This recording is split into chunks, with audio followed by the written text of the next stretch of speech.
Toronto. We're at Rogers Center tonight. The Tampa Bay Rays will come to town to take on the Toronto Blue Jays. The Rays in first place of the American League East Division.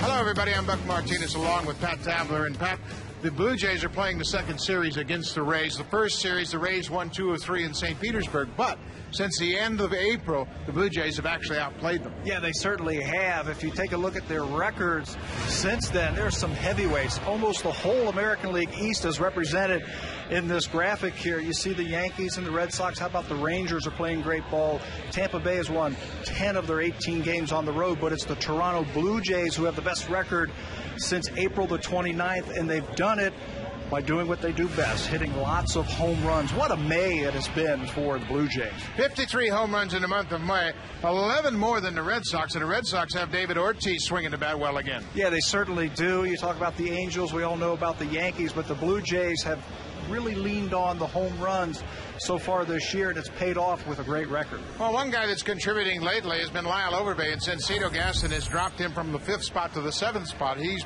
bat has really caught fire. Well, he's made a minor adjustment in the way he approaches the ball at the plate, and it has really paid off. The bat head stays in the hitting zone a lot longer, and when you do that, you can drive the ball out of the ballpark. We're starting to see the home run production that we know that Lyle Overbay can produce. When you live so much by the home run, sometimes it's challenging to go up against good pitching staff like Tampa Bay, but Toronto does it better than anybody, scoring by the long ball. Almost 51% of their runs come from the home runs. That's better than the White Sox and the Reds, who the Reds have a great record also. Blue Jays offense has been built on the home runs, and it shows right here in these numbers. The Blue Jays have played well at home of late. They've won 10 of their last 12, and it's a real test when they go up against Tampa Bay. And for more on that, let's go down on the field to Sam Cosentino. Buck, so much has been made about the next 9 games, and that includes 6 games against the Tampa Bay Rays. And if you go back over the last couple of years, the concern is real because the Rays have dominated the Toronto Blue Jays in just about every facet. And when you look at the graphic we're about to show you here, the 8th inning on really sticks out to me, where Toronto's been outscored 34-8 and an uncharacteristic bullpen ERA of 6.71. Talk about trends a little bit. The Blue Jays playing so well at home over the last 12 games, a record of 10-2. That ERA is well down below 3. And Pat, you've talked about it. Hitting home runs has been the key. Outscoring the opponent by 48 runs. The Blue Jays really need to keep that going here today, starting against Tampa Bay. Tonight's starting pitcher will be Brendan Morrow, and he has actually pitched very well here at Rogers Center, going 3-1 at home. Morrow's got an overpowering fastball. He'll look to get the Jays off on the right foot here tonight.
Your local independently owned home hardware or home hardware building center. Homeowners helping homeowners. Welcome to Rogers Center, where the Blue Jays will take on the Tampa Bay Rays. The Rays are out in front of the American League East by 3.5 games. They have a 34-17 record. Ball club has a very balanced lineup. Joe Madden, the manager, has really put together a very good offense.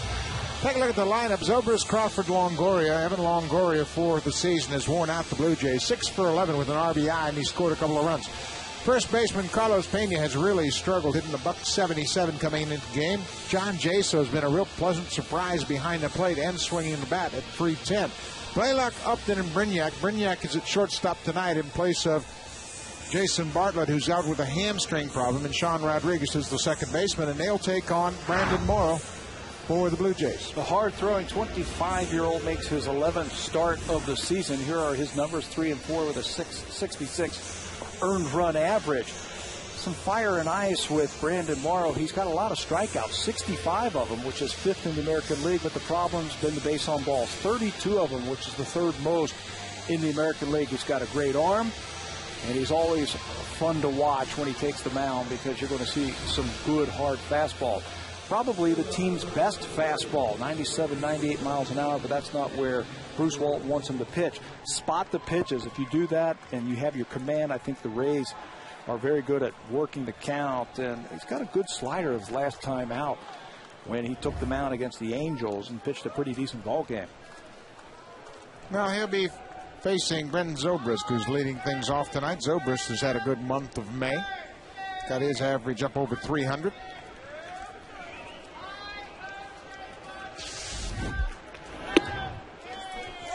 Morrow's pitched well at home, as we mentioned, 3-1 for the season, and there are the numbers with Zobrist's average at 303. He really had a slow start to his season. That might have had something to do with the great year that he had last year. When you put that first good season together at the big league level and you try to come back the next year, you try and get it all very quickly. You want to get off to a good start, maybe put a little too much pressure on yourself. Looks like Molina got surprised by that last pitch. You see him putting the white chalk on his fingers. He said, let me make sure he can see my fingers a little bit. Watch the signs. Put the chalk on there so you can see it just a little bit better when he drops the fingers down. Line drive into center. Vernon Wells slides and makes the catch.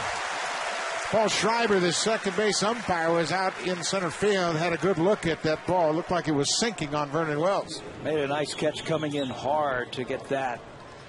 Gold Glover out there in center field. Here's the rest of the defense for Cito Gaston. Some speed in the outfield in Lewis, Wells, and Bautista. That's the infield that we have seen in the Baltimore series. And Jose Molina will get the start tonight behind the plate. One of the reasons why he is throwing out base runners at 71%.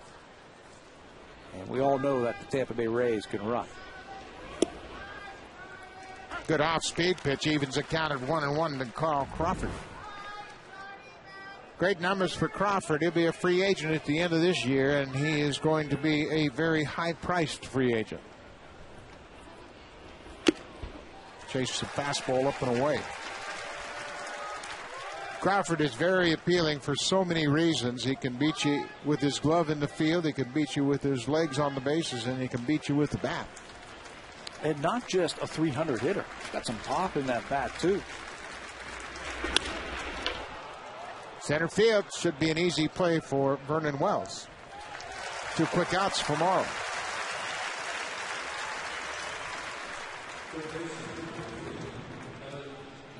That's always a good sign when Brandon Morrow is throwing quality strikes in his career. He's 0-1, a couple of starts. But the big number when you look at Morrow versus the Rays. Rays have hit just a .140 off of him.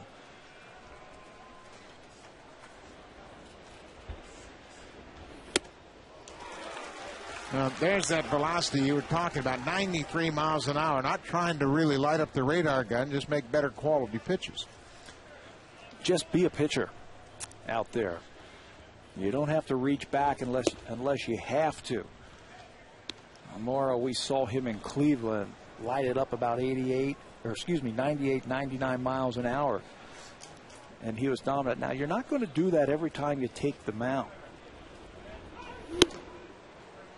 Pretty good pitch up and away. Missed for a ball.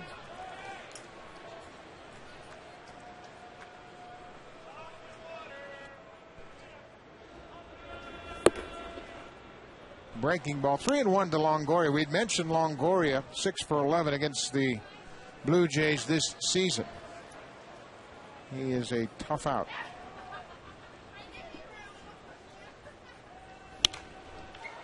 Late on a fastball. You know what I like about Evan Longoria? He's so calm at the plate. He doesn't have one of those swings that's hard and tight, very loose. And he really throws the head of the bat at the ball. Got great hands, extra base power in that bat. Line drive left field. Lewis back on the warning track, and he makes the catch. Sharply hit, but right at the left field. A good defense in the first inning behind Brandon Morrow. Vernon Wells takes one right off the deck against Zobrist. 3 up, 3 down for Morrow. Vernon Wells seems to be okay after that.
Inning, Lewis Hill Lim, top third in the order. Middle third has been very potent, led by Jose Bautista over his last 19 games. He's hit .333 with 10 home runs with 20 RBI. Had a terrific month of May. He leads the majors in home runs, and this has been a 2-month run for Bautista. They're in tough tonight against a very hard-throwing Matt Garza, who has been the toughest pitcher to hit in the American League since 2008. Yeah, just 26 years old, makes his 11th start of the season. That earned run average of .297 and good for 8th in the American League. Has not won, though, Buck, since May the 5th when he beat Seattle. He's coming off an outing where he's clearly not his best. He issued 5 walks, a season high, in that game against Boston, giving up 6 earned runs, which was also a season high. So maybe the Blue Jays are catching him at the right time. Fred Lewis batting .290 and really been a great addition to this lineup in the leadoff spot. Takes a fastball to even the count at 1-1. When the Blue Jays beat Matt Garza and the Rays back on April 21st, Fred Lewis walked to start the inning. And then another walk and RBI double by Wells.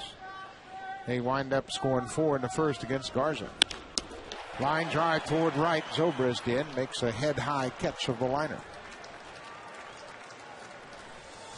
Take a little closer look at this right-hander for the Tampa Bay Rays, Matt Garza. The fastball really gets on hitters. He can get it up into the high 90s. It's deceptive and it's got good sink.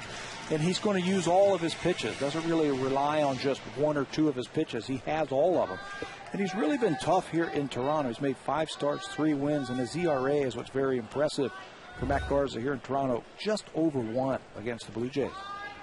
When it's thought to be a hitter's ballpark, he really shuts down a very good hitting ball club. Well, he's got good stuff, you know, good fastball. He's got good movement to it. Uses them all, and he looks very comfortable when he takes the mound here. Aaron Hill fouls off the first pitch. Aaron hit 7 home runs in the month of May. Average still well under 200, but starting to come around a bit. That's one of the things Cito Gaston was talking to us about a couple of days ago. He doesn't have a whole lot of at-bats because of the time that he spent on the disabled list. Just a hot week or 10 days, and that average will get right back up there. Base hit up the middle. That'll help. A one-out base hit for Aaron Hill gets things started for the Jays here in the first. Well, what you like to see from Aaron Hill is his hands moving, going back before you go forward. It's one thing that we have noticed over the last couple of days is the head of the bat is getting out in front now. A couple of guys talking about batting averages at first base. Aaron Hill hitting 163, Carlos Pena hitting 177. They're probably saying, you think we'll ever get out of this? Add them together, and it's 330. That's pretty good. One out now for Adam Lind. Garza is truly one of those pitchers that if you get a chance against him early, you better kick in the door, because once he gets settled in, he can throw up a whole bunch of zeros. He'll lock in, and he'll start throwing everything for strikes, buzzing you off the plate if need be, throwing that good changeup to left-handers. You can always tell when a pitcher has good stuff if he can hold the opposite hitting type of batter, a left-hander versus a right-hander, to an average under 200, and that's exactly what Matt Garza does. Lefty's hitting just 192 against him, and I think a lot of that credit has to go to that good changeup that he's developed over the last couple of years.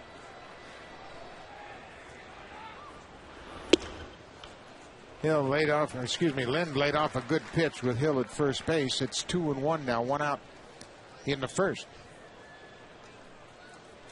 Lind still batting well below his average at 224.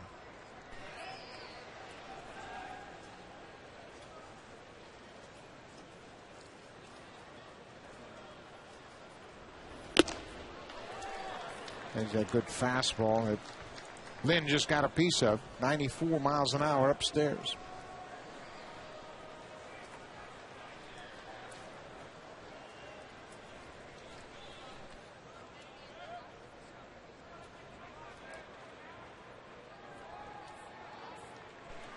We're in the first, scoreless here at Rogers Center. 2-2 to Adam Lind. Opposite field drive. That ball is hit a ton. That ball is out of here. Adam Lind with his 8th home run of the season. A 2-run shot to left. 2-0 Blue Jays. I've seen Ryan Howard go the other way. I've seen David Ortiz go the other way as as left-hander. Adam Lind is getting up into that type of category with the ability to drive the ball the other way from the left side. Sinking fastball down and away, he lets it get deep and then just hits it over the fence in left field. Jays quickly out in front, 2-0. Matt Garza gives up his 9th home run of the season. That was a good pitch. That, at worst, you would think would be a line drive base hit to left, but he knocked it out of the ballpark. Vernon Wells. Line drive into right, base hit. Again, the Jays jump on Garza in the first. Jays swinging the bats. Let's take a quick look at the defense for the Rays. They've got athletes all over this field. John Jaso will catch Matt Garza. They are missing Jason Bartlett, the shortstop. Reed Brignat has done a good job at shortstop filling in for Bartlett, but Bartlett is really the glue to that infield that holds them together, and they're one of the better fielding infields in the American League. Jose Bautista with 1 out and 1 on. You can see the scouting report has gotten around the American League. Bautista's a first ball, fastball hitter. He's hard charging that first pitch. And to his credit, though, as we watched the Orioles the last series, leading him off with breaking balls, and he has the discipline to lay off of it. Vernon Wells at first.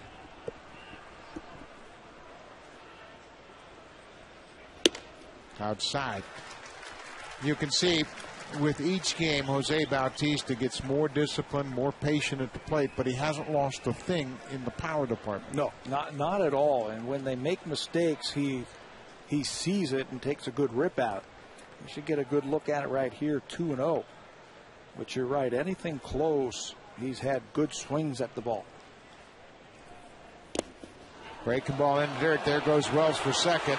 Throw not nearly in time. Wells moves up on the wild pitch. John Jaso blocked it, but it bounced away from him far enough to allow Wells to advance. Again, maybe product of the power. 2-0 breaking ball, and he holds on to it just a little bit too long to try and snap off a breaking ball, and he throws it in the dirt, allows Wells to move up. Runner in scoring position now, 3-0 count, and don't be surprised if he gets the green light. Off the plate. There's that good discipline right there. In an RBI situation, but he takes 4 wide ones.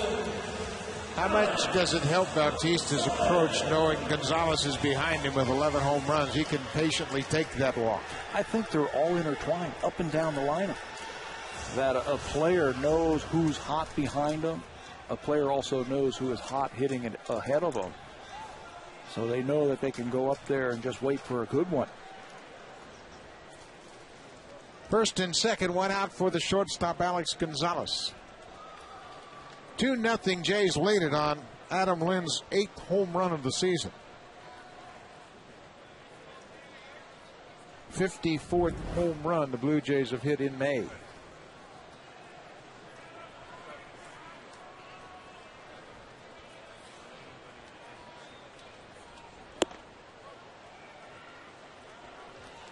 First pitch, strike at the knees.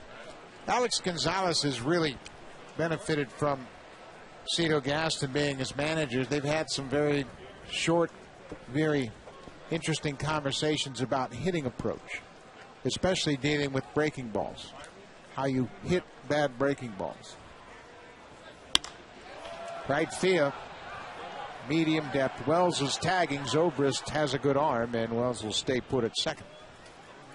So he's teaching him how to sit on breaking balls. And how to hit hangers. That one he's not too pleased about because that was a hanger and he just kind of guided it in the air to right.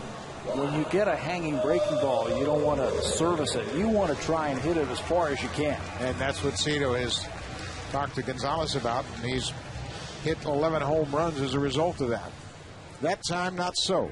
But here comes another hot hitter, Lyle Overbay. It's good to see Overbay starting to swing the bat like we know he can.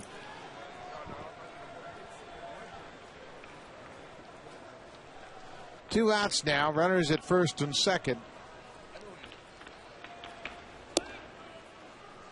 Well, you can see the quality of Garza's pitches. He gets everything down around the knees and a lot of late movement. Well, when you're as tall as he is, he's about 6'4", and he's got good smooth delivery. You want to work on a downward plane, and that last pitch was a byproduct of all of that work. Good hard fastball at the lower end of the strike zone.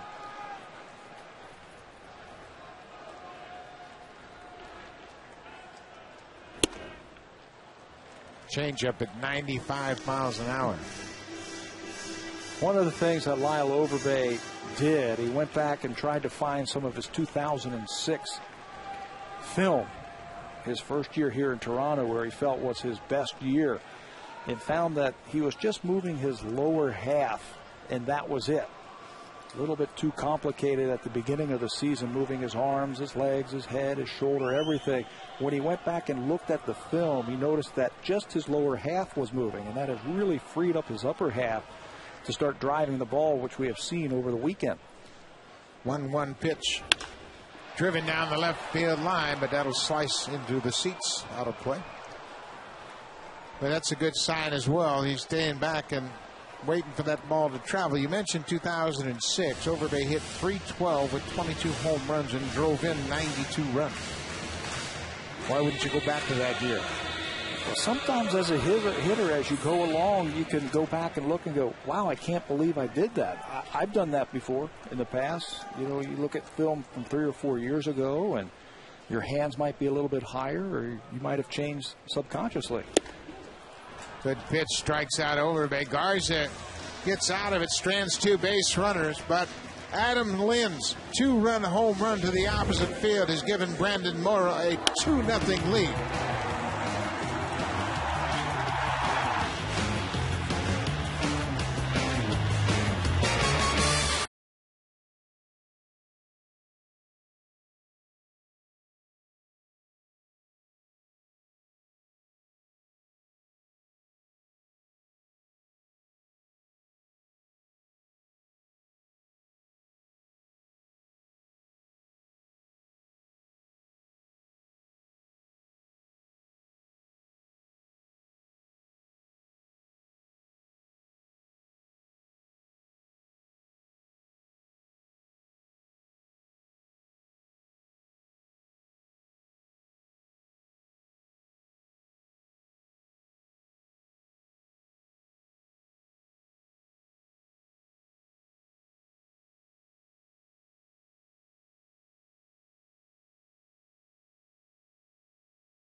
Tampa after their day game, and when they got to town, they were all sporting hockey jerseys, and this is something the manager Joe Madden has done from time to time. He'll have a themed trip, and this theme, of course, coming to Toronto during the Stanley Cup, they all decided that they would wear hockey jerseys. Those Chicago Blackhawks jerseys, a donation from the team in Chicago, and Joe has his own.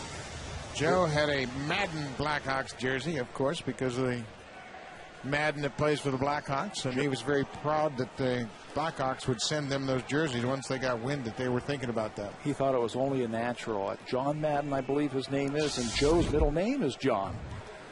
So he put it on and had a lot of fun with it. Brandon Morrow out in front, 2-0 here. Throws a first pitch down for a ball. And you're really struggling. But you look at his production, 8 home runs, 31 RBIs, not bad for a 177 average. You'll see that a lot from home run hitters. Streaky. They'll hit home runs in bunches. You can see how dramatically the Jays defend against Pena. Encarnacion is straight away at shortstop, and now he's even going to shift even further up the middle. 3 infielders on the right side.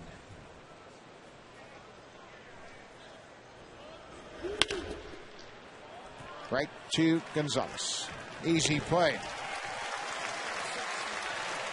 And you hit it hard, but tough to hit it against that defense on the ground. That was a great pitch, because the prior pitch was something hard in that sped the bat up of Pena, pulled it foul, and then he pulled the string and hit right into that shift. John Jaso has done some catching here of late, splitting time with Deono Navarro as Kelly Shopik continues to come back from a knee injury.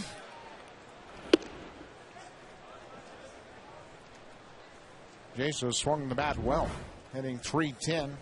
A pretty good production. One of those 2 home runs came against the Jays down in St. Pete back in April.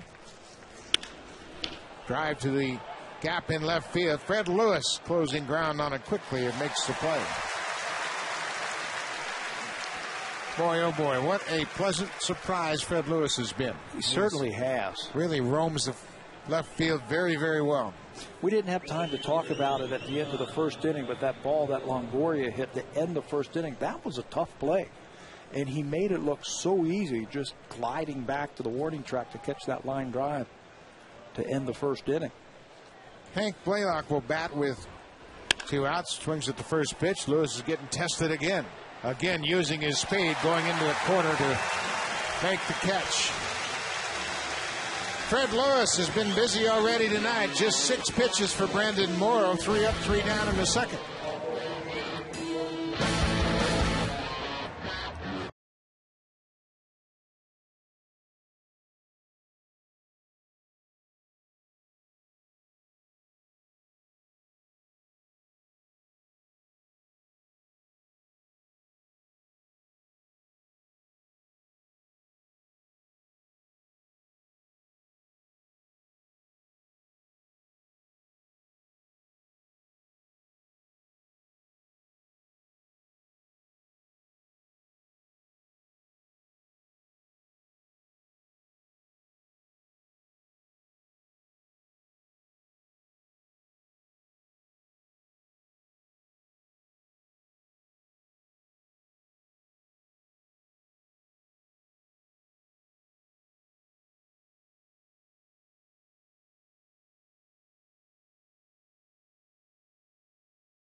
Up for game 2. Interact with the Blue Jays and the Sportsnet broadcast team, Pat and I, during the game. Great prizes to be won. First pitch, autographed merchandise, and T-shirts. Send us your questions. Twitter.com/Blue Jays. You ready for those questions? Yes.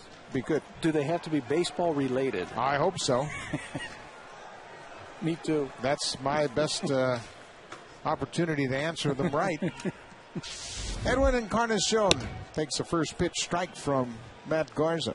Blue Jays scored 2 in the first on 3 hits. The big below, Adam Lynn's 8th home run.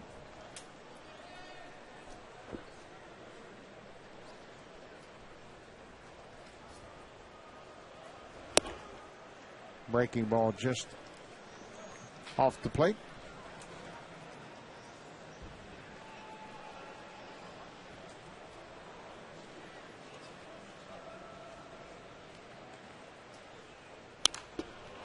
Boy, what a swing. Jumped all over that pitch, just missed it. High fastball. Most players would be a little defensive 1-1 when they see a pitch like that coming in, but not Edwin Encarnacion. He is up there swinging and swinging hard. Pretty good production for an Encarnacion. 7 home runs and 18 RBIs and just 68 at bats. Well, they threw that one upstairs, figuring if he went after that first one, let's see if he'll chase a higher one. But that was a ball out of his hand. Encarnacion recognized that quickly. 2 balls, 2 strikes. Good breaking ball. Second strikeout for Matt Garza, gets him on a slider. Well, all 4 of his pitches, I think, are above average. And here's why. Breaking ball down and away. Garza picks up his 2nd consecutive strikeout. And the 59th of the season. He's creeping up into the top 10 also in that category. Jose Molina, the catcher, will bat for the first time tonight.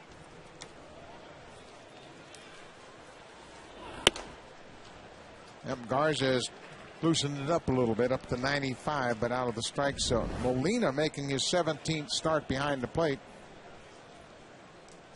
Done a nice job. Average up over 300.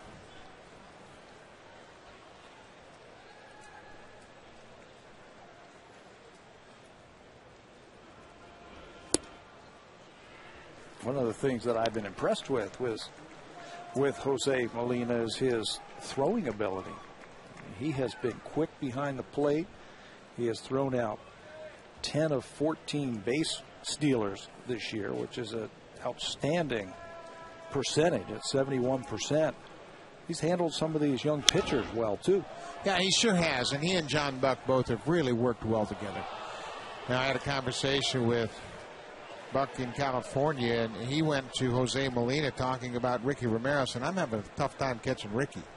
Are you having the same problems? He said, yeah, I am. Ricky's as tough a guy as I've ever had to catch. But they have really worked well together as a catching duo. 2 balls and a strike with 1 out. But I think that's huge when you have a couple of veterans like Molina and Buck, and then you have a staff full of young, talented pitchers. Buck had a lot of trouble catching Romero, and you remember all the wild pitches early on just because they weren't used to the dramatic movement. And Ricky Romero's stuff is outstanding. And that when you say a tough time catching him, literally catching him because his ball moves so much. Laid off that pitch, 3-2. Yeah, it's not about calling a game or framing a pitch. It's physically catching the ball. He has that kind of movement. 3 balls and 2 strikes to the number 9 batter.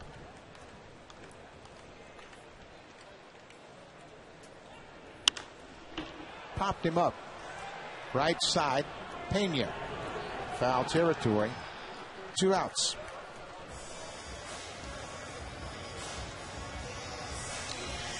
When you have 2 veteran catchers, do catchers fall into their own type of game calling, or do they stay together with what the coaches want to do? That's a great question. And oftentimes, if you have a offensive player and a defensive player like the Blue Jays, the offensive player will be more of a breaking ball catcher, and the defensive player will be more of a fastball catcher. But these guys haven't fallen into those slots. They have done a good job of balancing their philosophies. The reason that the offensive player calls breaking ball is because he thinks he's hitting.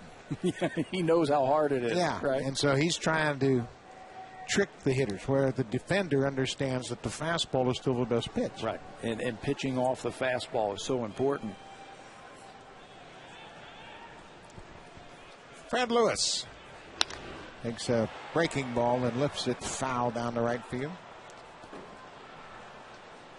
But both Molina and Buck really have worked very well together, and I think you have seen it in this month of May, how they have become more comfortable. Yes.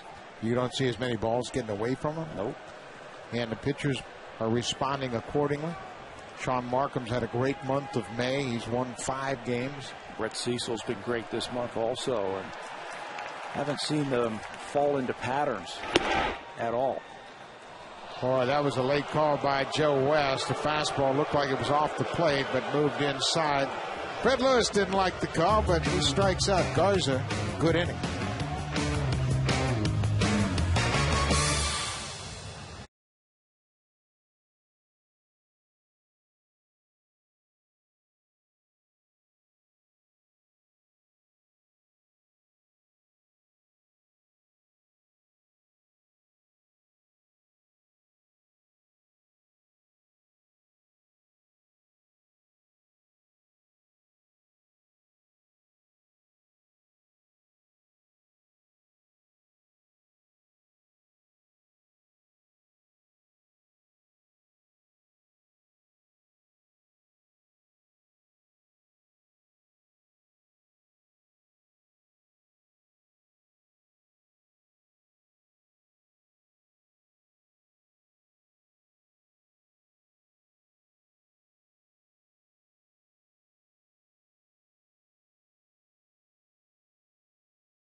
1992 World Series on tape at home. I watch it every now and again. That's awesome, and it's got to be a special feeling coming back home to play for the Leafs. Yeah, it's been pretty great. It was a little overwhelming at the beginning. I'm just getting used to it now. It's been a crazy couple months, but I've enjoyed every second of it and hoping to make it last forever. Well, you got off to a pretty decent start. You scored a goal and had 5 assists in your first 19 games, and certainly must have had a lot of family and friends that got to enjoy you down at the rink. Yeah, for sure. It's been a great experience. I've had a lot of support. I can't say enough about the family and friend support. And like I said, I want to really make this trade work out for Toronto and the Leafs, and looking forward to next year. A lot of ticket requests, I guess, coming home? Yeah, a couple here and there. It's been great, though. I'm happy to have people who supported me out all the way up, and happy to have them out to the game and see them afterwards. It's been awesome. Well, look, take us through your summer. What's the process now as you look ahead to next year? I relaxed for the first week there, and then I got back in the gym a little bit. I've been enjoying the weather as of late. It's not much to do. It's kind of boring in the summer. I work out in the morning, and then I try and hit the links a little bit in the afternoon, and then come dinner time, there's not much to do but watch the Jays. Well, that's been pretty good lately, hasn't it? Yeah, they've been swinging the bat well, obviously. Lead the MLB in home runs here, and I already got one in the first inning, so looking forward to seeing a couple more tonight. You sound like a big sports fan. Yeah, I know. Sports Center, I'm glued to the TV come 10:30, 11 at night. I watch and, take tabs on everybody. I saw Ubaldo had a great game earlier today, and it was a great matchup, him versus Lincecum. I was pretty enthusiastic about that. Talk about the golfers on the Leafs. Who's the toughest guy you got to play against? I've golfed with only 2 of them, Luke Shen and John Mitchell, and I have to say that Shenner's got the upper hand right now. I've played a lot with the old Leafs, and I tell you what, you guys are tough on the legs. You got so much time in the summer. It's a good joke. I'll take it for what it is. It is awesome. And we look at B.J. Upton taking the walk to start the game. That's the first base runner for Tampa Bay. And look at this particular team. You've talked about it, and you guys are kind of in the same boat where everything is turning around. Brian Burke, the GM, has got you guys in an upward mobile thought process. Now, talk about the confidence level of your young group. Absolutely. I think we played great hockey for the last 20 games. We were one of the best teams in the league. It was great to be a part of, and I think the young core that we have, we're looking forward to the future and looking forward to trying to make the playoffs next year and bringing Toronto back to where it wants to be. Now, I know you're right there, and you've been watching. Tell everybody your prediction of the Stanley Cup. You know what? I got people that I've played with on both teams. I've played with Jonathan Toews and Patrick Kane in summer hockey when we were young kids. They're both the same age as me, and I played with Daniel Carcillo on the Mississauga Ice Dogs. So I'm not rooting for anybody, but I think it'll be Chicago who comes away with it. Wow, that's awesome. I tell you what, I was in Chicago over the weekend, and that place is electric with them not being a Stanley Cup champ since '61. So it's a good summer for hockey. And Luca, we thank you so much for joining us. Enjoy the rest of the game and come back and see us. Sounds good. Thanks, guys. All right, man.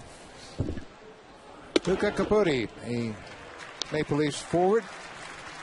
Local hometown guy comes home to play for Leafs. That's pretty awesome. That is so much fun. I wish I had a chance to go home and play for my hometown team that I grew up watching.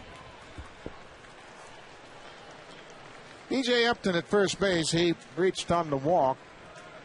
1-1 count to Reed Brignac, the shortstop. 2 balls and a strike. This is the part of the order you really have to focus on. I don't care what club it is, but when you start to allow the bottom third of your lineup to get on, then you have to deal with the business end of the order. That's when you're really asking for trouble. 2 balls and a strike. 3-1. The pitch to B.J. Upton looked like a very good pitch, but it was called ball 4. And now maybe that's in the head a little bit of Brandon Morrow as he falls behind 3-1 to the number 8 hitter. The Ray hitters are very patient. They are like a lot of the teams in the American League East where they really like to work the count and work that pitcher. Good strike zone awareness. I think the Blue Jays are really the only exception in the division when you look at their approach, because they're thinking first pitch swing, where everybody else is pretty much first pitch take. and work the count. And if you have that reputation that you take, why not just throw that first one right down the middle and get ahead? Everybody knows strike one's the best pitch. There goes Upton. The ball has hit the left field, and Fred Lewis has a beat on it. Upton will retreat back to first base. He was running on the pitch and goes back to first after the flyout. Fred Lewis has already made 4 catches in left field.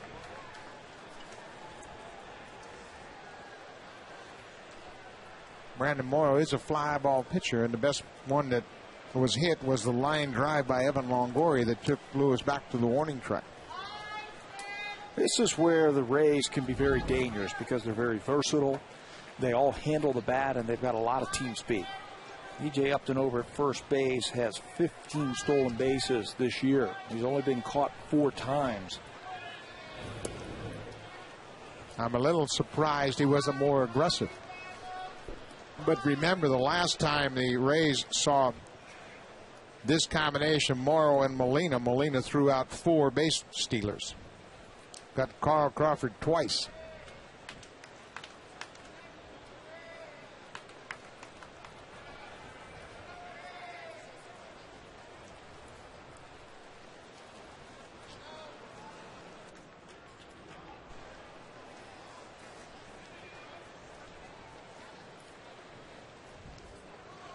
Pitch out. Lots of things going on in the chess match right now. B.J. Upton at first looking for signs. Across the diamond at Tom Foley. Molina looking into the dugout.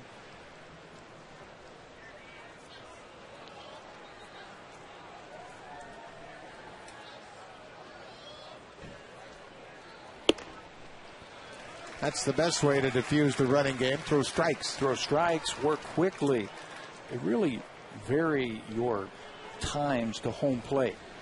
I think Brandon Morrow, who is a power pitcher, is very quick to home plate. He can really shut down a running game with that quickness.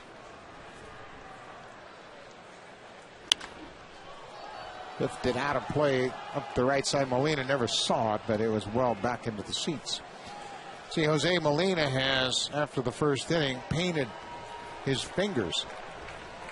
So Brandon Morrow will be able to see the signs when he puts them down. Sometimes there's just a shadow in there and you can't really see the fingers, but you can see he's painted all 4 of his fingers. Ball and 2 strikes to Sean Rodriguez.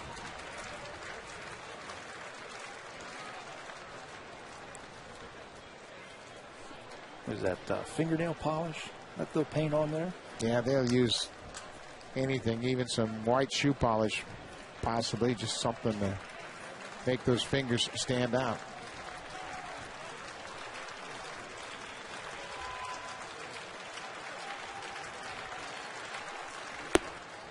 Outside, 2-2. Pace of the game really comes to a halt when you've got a base stealer at first. Well, you have so many things to think about. The catcher goes through so many more signs. He takes his time looking in to get the sign from the coach. Pitch out, step off, throw over. There's so many things you can do.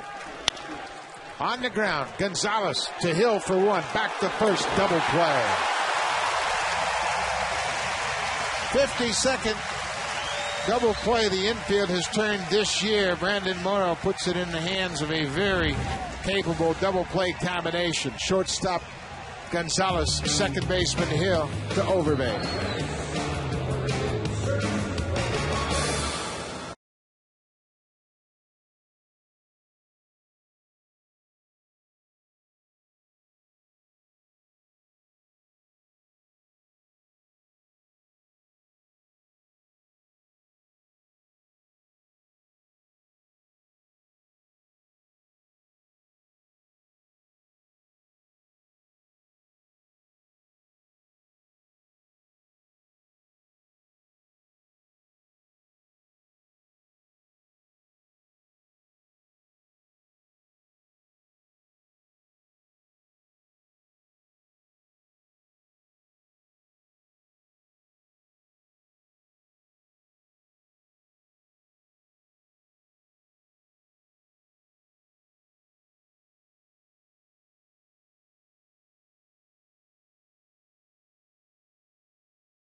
for the Rays. They got to Matt Garza for a second time this year in the first inning. First time back in April, they scored 4 runs in the first and made it stand up for the win. Aaron Hill will lead things off here in the third. First pitch swinging right to Longoria. 1 pitch, 1 out. Longoria has been charged with 7 errors, but that is very misleading. I mean, he is one of the best defenders, won the Gold Glove last year, got great range, a strong arm. Sometimes that range will get you the balls that nobody else can get to, and that'll result in those error numbers. Quick on his feet, he's got great hands and a quick release. Played shortstop, college? Yeah, he and Troy Tulowitzki were both at Long Beach State, and they actually, I believe Tulowitzki pushed him over to third, but they were both on the same team, I think, at least for 1 year. Adam Lind homered on a very tough pitch down and away from Matt Garza in the first.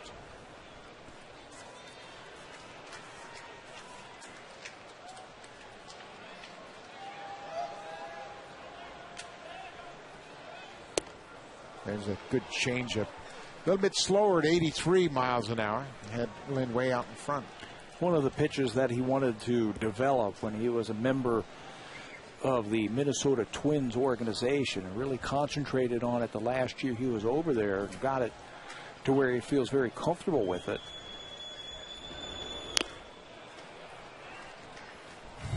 Watch the location of this pitch from Garza in the first inning, down and away. The ball was going down, and Lynn was able to stay on top of that ball and take it over the wall in left field for the home run, the only 2 runs of the game.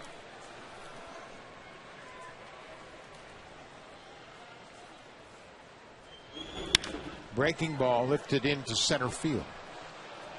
Now it's the shortstop back, and Brignac makes the catch. 2 outs here in the third. As we predicted, Matt Garza has settled in very nicely here. That's the same thing I was just thinking. You were saying that in the first inning about when you have a chance to get good pitchers, you have to take advantage of it, because if they settle in, they can throw up some zeros on that board. And first innings are always a challenge. I don't care how good you are. That's always a big hurdle for starting pitcher to get through that first inning.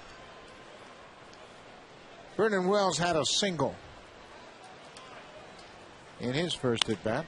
Jumps on the first pitch, knocked down by Longoria from his knees, wide of the mark.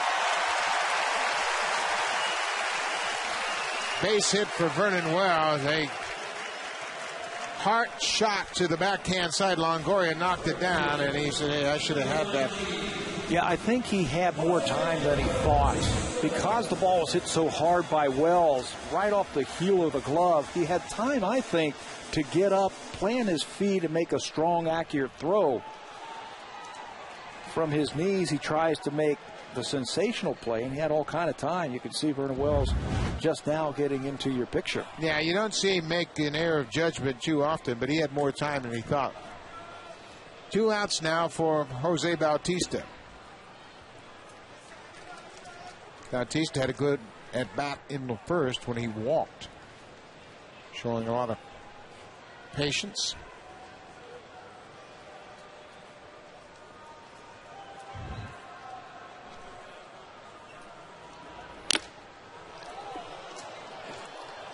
He doesn't go after those fastballs like he wants to hit them to right field. Hit the head out. Well, that's the thing, Buck. The first 5 pitches he has seen tonight were off the plate, and he stayed right off of them. The first one that he saw that he liked, he ripped at. You're going to drive in a lot of runs if you do that.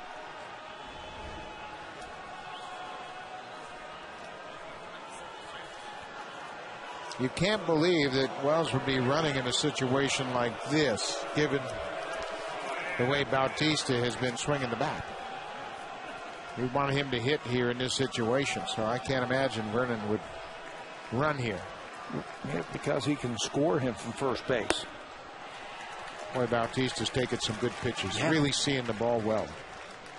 How much of that is a product of his getting set early and getting that foot down so that head doesn't move? That's what he's talked about, that the difference between the Jose Bautista from a couple of years ago and the one that we saw starting probably in September of last year is he's getting set early and he sees the ball a lot better. I mean, those are pitches that a lot of hitters would chase. And now he's got the count right where he wants it at 3-1 with Wells at first. Says the way I used to hit before the ball was on top of me, so my swing looked out of control and kind of reckless at times. Getting ready early allows me to have my normal swing, and that's aggressive. And a pretty good pitch to hit right there, a high breaking ball.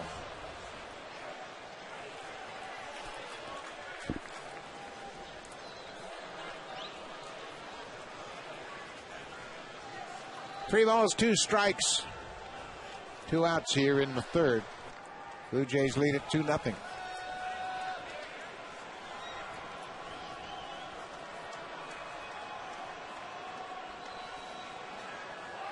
There goes Wells. Hopped up on the infield. Brignac makes the catch behind second. Garza gives up a 2-out hit and nothing more.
Man in high definition quality.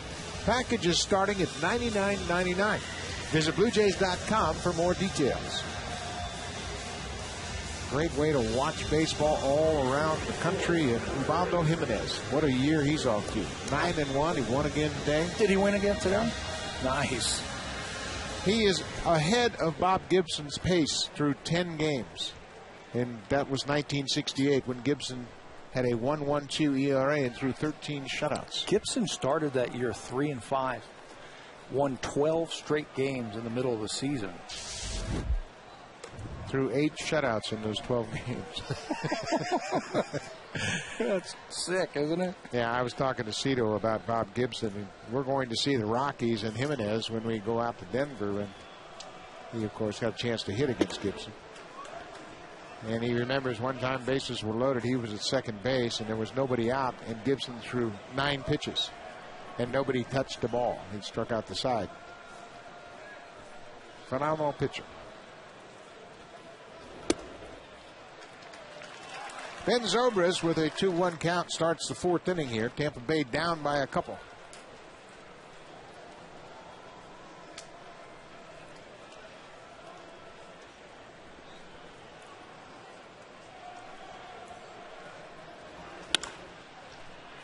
Right to Gonzalez. 1 out here in the 4th. I had a nice talk with Bruce Walton before the game, and I was asking him about Brandon Morrow, and he was saying that this is a kid who can throw 97, 98 miles an hour, and we've seen that, but he thinks he's a little bit more effective at 91, 92, 93. He thinks that if he does that and then throws quality pitches at that miles per hour, he'll be under control just a little bit more and throw better pitches and last a little bit longer. And he said, remember when A.J. Burnett came here to Toronto? He was 97, 98 miles an hour, and out of there, ball on the ground by Crawford, 2 down. And Burnett was out of the game by the 5th inning because his pitch count had gone up to 102. About the 3rd year he was here, he finally understood that you didn't have to blow away the batter every single time. You had to pitch. Yeah, it's all about quality pitches and being able to repeat that pitch inning after inning. And I think what his goal is to be able to stay out there a long time. You can do that by being more efficient. Well, why not throw breaking ball for a strike one? You know, you don't have to reach back. Now, reaching back and throw 98, that's good. That's a good thing at times. But you don't have to do it. You become more of a pitcher. And then A.J. Burnett, all of a sudden he's in the 7th, 8th inning all the time. And he really turned himself into a pitcher when he came here. Well, you know, when you think about it, this is Morrow's 26th start in his big leagues. I mean, that's not even a full season.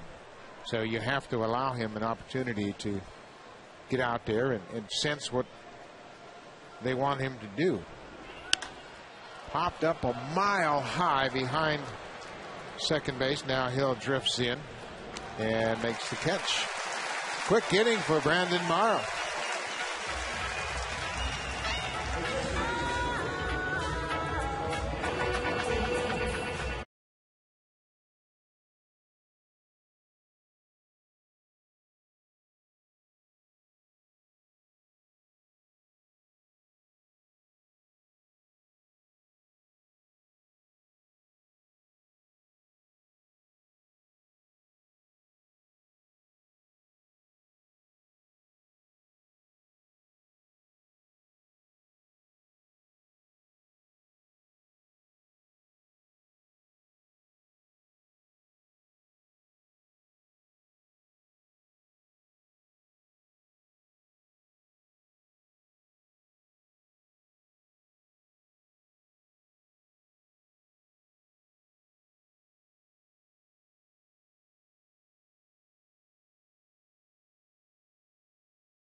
Brought to you by your local independently owned home hardware or home hardware building center.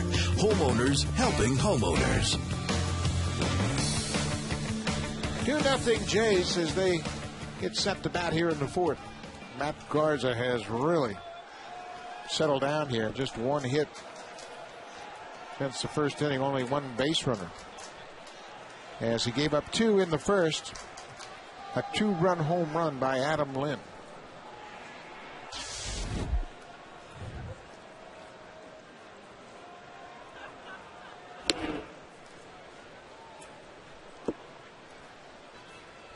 Garza's fastball has been anywhere from 92 to 96. And that's by design.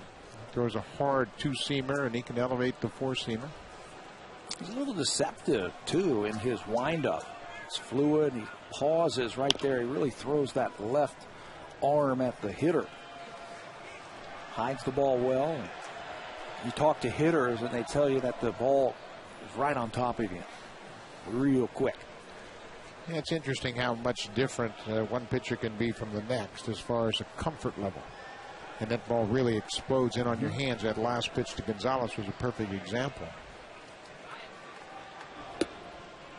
Hard breaking ball. A ball and 2 strikes to Alex Gonzalez, leading off the 4th inning. Blue Jays, Tampa Bay for 3. The Yankees come in for 3 after the off day on Thursday, and then the Blue Jays will go down to St. Petersburg to play Tampa Bay beginning next Tuesday. So a very interesting stretch of games. Cito Gaston was talking about the pitching staff that Tampa can throw out at you. 5 guys who really have a chance to win every time they take the mound. I was looking at some numbers for the Tampa Bay Rays yesterday before James Shields made his start against the White Sox. He went into that game yesterday with an ERA of 2.99, which made them have 4 of their 5 starters with ERAs under 3. That's pretty impressive. The last time it happened was back in 1981. Remember those great Oakland A's teams that Billy Martin had? One of those pitchers on that team who had an ERA under 3? Rick Langford, Matt Keogh, Steve McCaddy, Mike Norris. 1 out or no out walk here to Gonzalez. Let's check in with Sam Cosentino. Well, Buck, at the start of the year, we told you about the installation of the Game Day Grass 3D AstroTurf, and it has undergone its first conversion after the Jays' last homestand that ended against Minnesota. The turf was taken up and replaced before the Baltimore series. Through 3+ games here, the seams are non-existent, and so it has responded well to its first conversion. That's a good sign moving forward here for the Blue Jays. It's been a pretty good playing surface here. We have not seen too many balls take funny hops, and players certainly don't have to deal with a lot of the seams. It was always a problem. Overbay right on the line to Zobrist in right.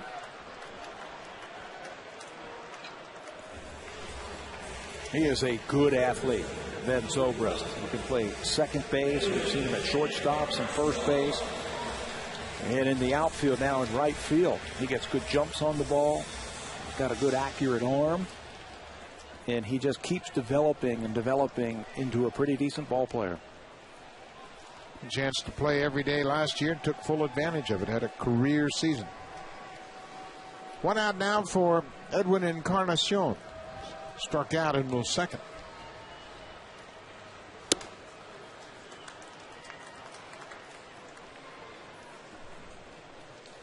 Seven home runs and 18 RBI for the 3rd baseman. Of course, he had that great stretch of games in Arizona against the Diamondbacks. Hit 5 home runs in the 3 games. Homered in every game. Ball in the dirt, blocked by Jaso. 2 balls and no strikes. Gonzalez, a leadoff walk. This is where Encarnacion is most dangerous for Matt Garza. Dial in right here.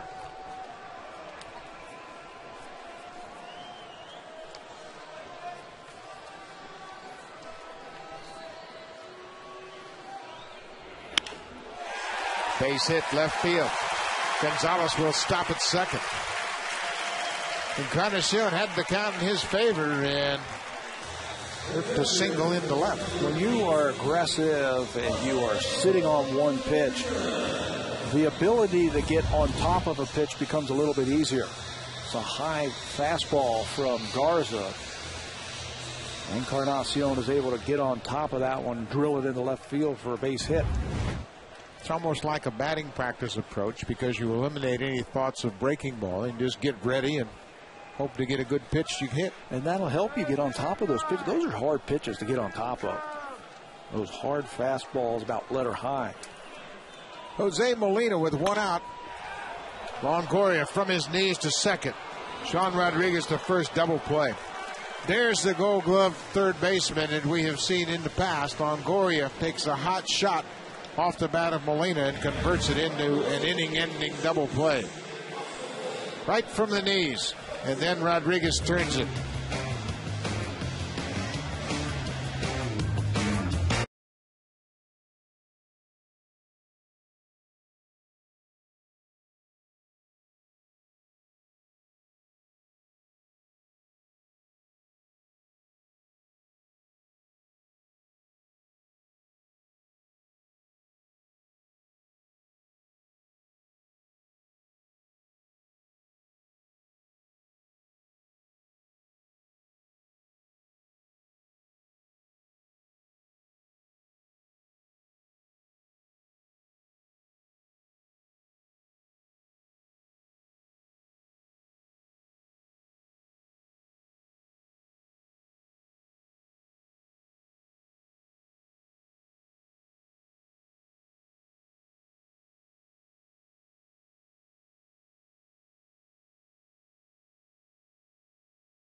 runs. Look at the dramatic drop-off in May. I think Joe Madden will take a 247 batting average if he gets the productions of 5 home runs and 22 RBIs. But May has been a different story for Pena.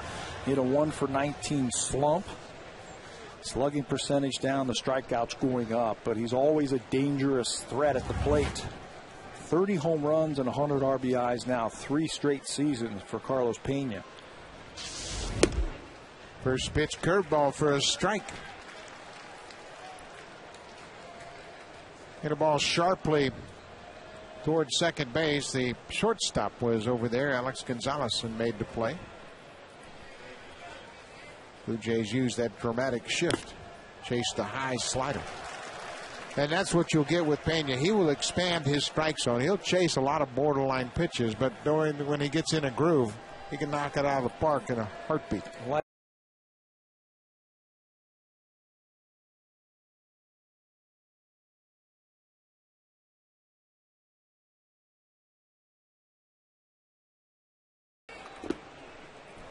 Laid off that curveball. Be interesting to see how the rest of this season unfolds for the Rays. They have a couple of very prominent free agents at the end of the season, and Pena is one of them. These are very interesting numbers against the Blue Jays. Look at the 80 games, half a season. He's hit 17 home runs and 42 RBI, but he's also struck out about 90 times. There's the other prominent free agent, Carl Crawford. Crawford will be a very sought-after free agent at the end of this season if the Rays can't get him signed. And if they can't, that is really sad. Yeah. He's homegrown, he's home developed, and he's turned into a star. 2-2. 3-2. That's the one thing about baseball. When you have these small market teams and they can't afford their stars, how tough it is to replace them. Your window of opportunity to win gets so much smaller, so much quicker.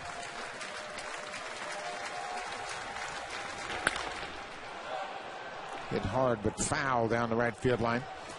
I spoke to George Hendrick, the first base coach, about the free agent situation. He compared it to the Oakland A's in the early 70s. Hendrick came through that organization and they were loaded.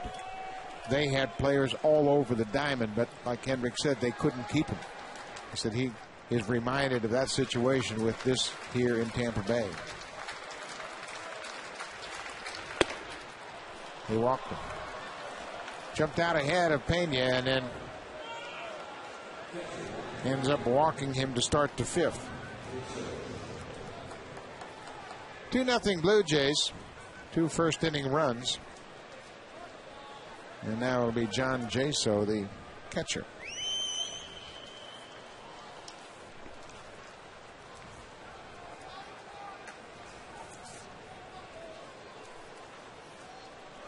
Nobody out. There's a get-ahead strike. Something the Blue Jays did a good job of over the weekend versus the Baltimore Orioles. Get ahead, strike one. They pitched great baseball in the 3 games sweep.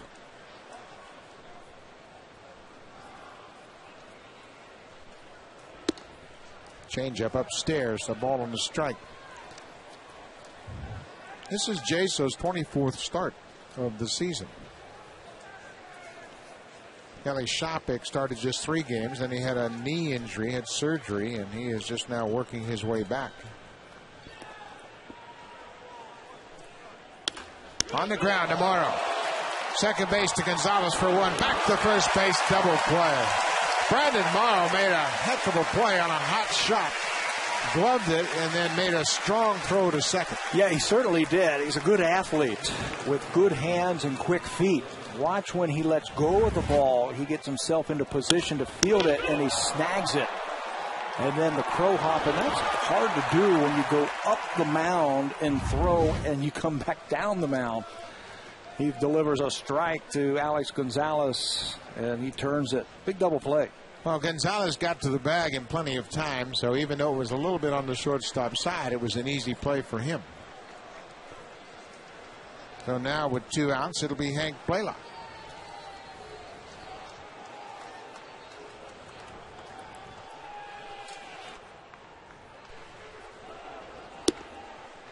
Good first pitch breaking ball. I was talking to Joe Madden when we saw them in spring training, and Blaylock was working out, and there was some talk of him maybe making the team out of spring training. And he said, you know, he's only 29 years old. And I'm like, he is? It seems like he's been around for 10 or 12 years. And so he's just 29 years old. He was hurt the last few years, and I think he could really help our ball club. Now, they just released Pat Burrell, and Burrell is close to signing. I believe he just signed with Fresno, the AAA affiliate of the Giants. So Burrell has signed, and they just stayed with him as long as they could. They designated him for assignment on the 15th of May and called up Blaylock.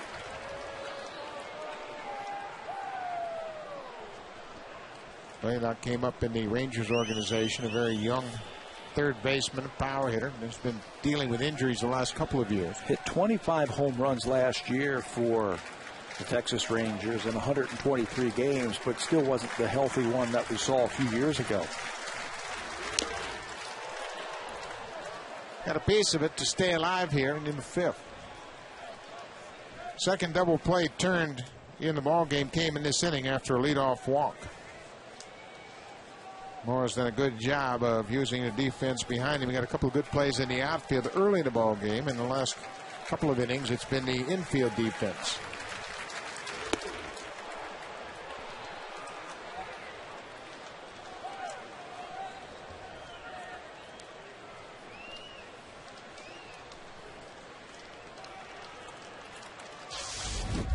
Full count. Changeup. Little tapper. Morrow has it. Brandon Morrow's been very efficient here tonight. The defense has helped him. Second double play, a comebacker. He makes quick work of it. 2-0 Jays.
July 13th in Anaheim. Vote for your favorite Blue Jays players: Vernon Wells, Aaron Neal, Adam Lind, Jose Bautista. Cast your vote at BlueJays.com.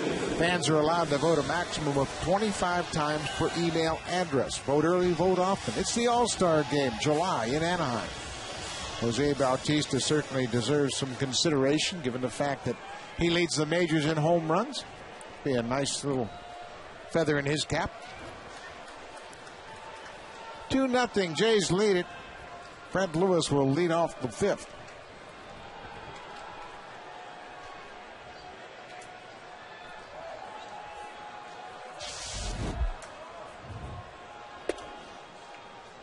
And fastball for a strike on the corner.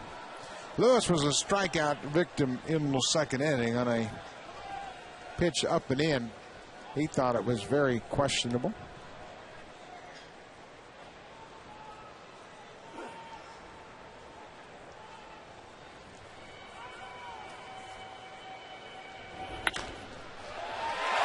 Pena at first. Fred Lewis takes a look at right field. Zobrist has got a good arm. Lewis going for 2. He's in there.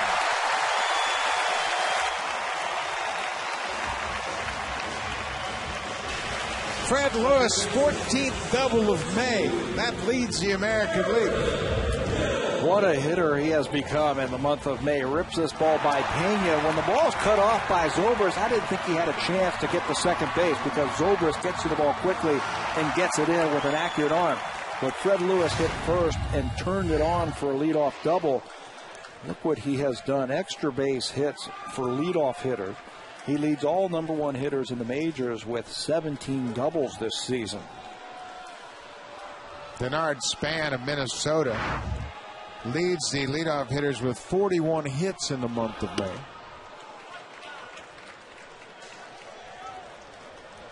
Aaron Hill now with a runner in scoring position. He had a single in the first and scored a run. Hill has hit 7 home runs in the month of May.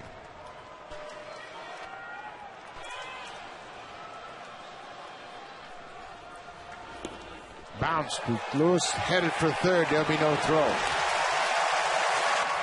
Not much Jaso could do with that one. Just try and knock it down and keep it in the dirt. And if you do that, I don't think Fred Lewis will be able to move up. But that good speed helps him to get to third base with no outs. Jaso knocking the ball to the left. Garza bouncing it way out in front of home plate. Even though the ball ricocheted over towards the third base side, no chance to get Lewis.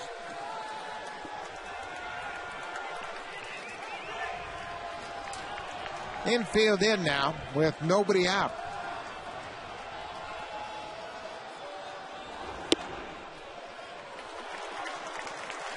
Tough pitch, down and in. 3 balls and no strikes.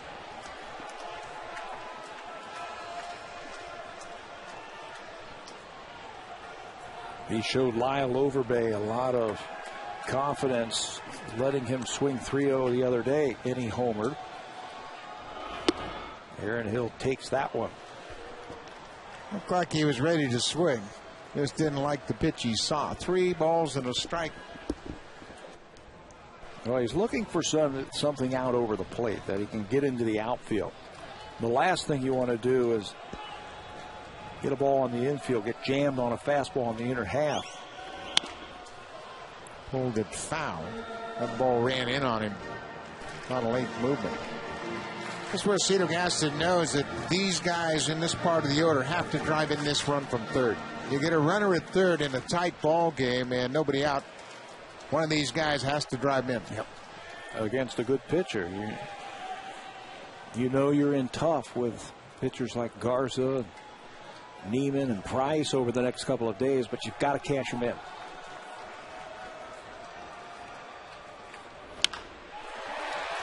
Upton.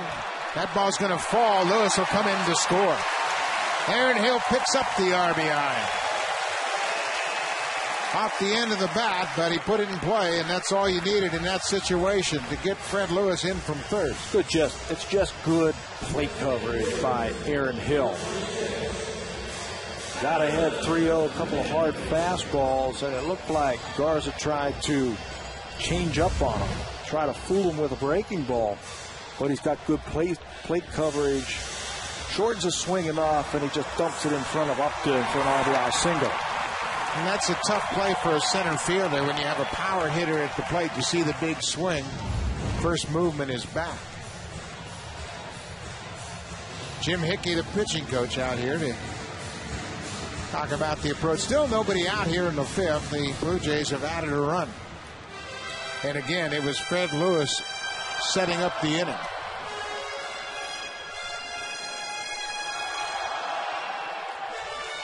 Put a little pressure on that pitcher when your leadoff batter, who's got some speed, is out there. Could change the complexion of the whole inning.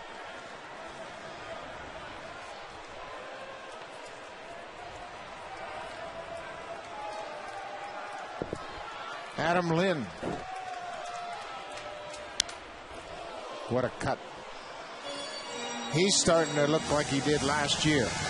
Late, quick judgment, exploding through the zone. recognizing pitches and not getting cheated.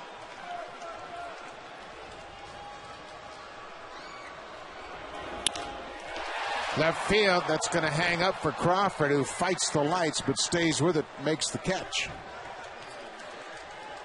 He is such a good outfielder, Carl Crawford. Gets good jumps on the ball with that great speed. Even if he doesn't get a good jump, he can make up for a lot of mistakes out there with that speed. It's a tough play. One out now for Vernon Wells, who's perfect tonight.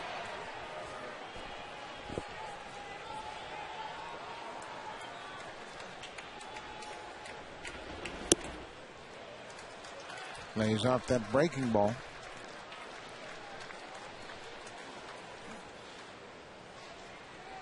See a few more pitches from Garza here in the middle innings as the hitters are getting their third look at him.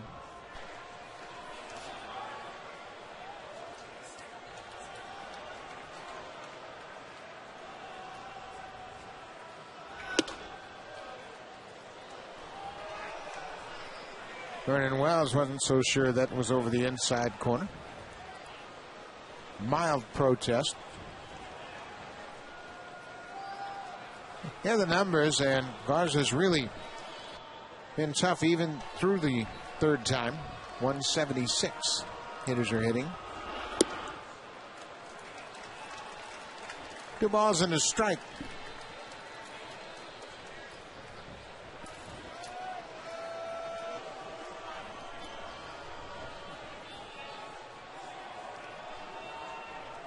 Aaron Hill's at first. He drove in a run here with a single to center.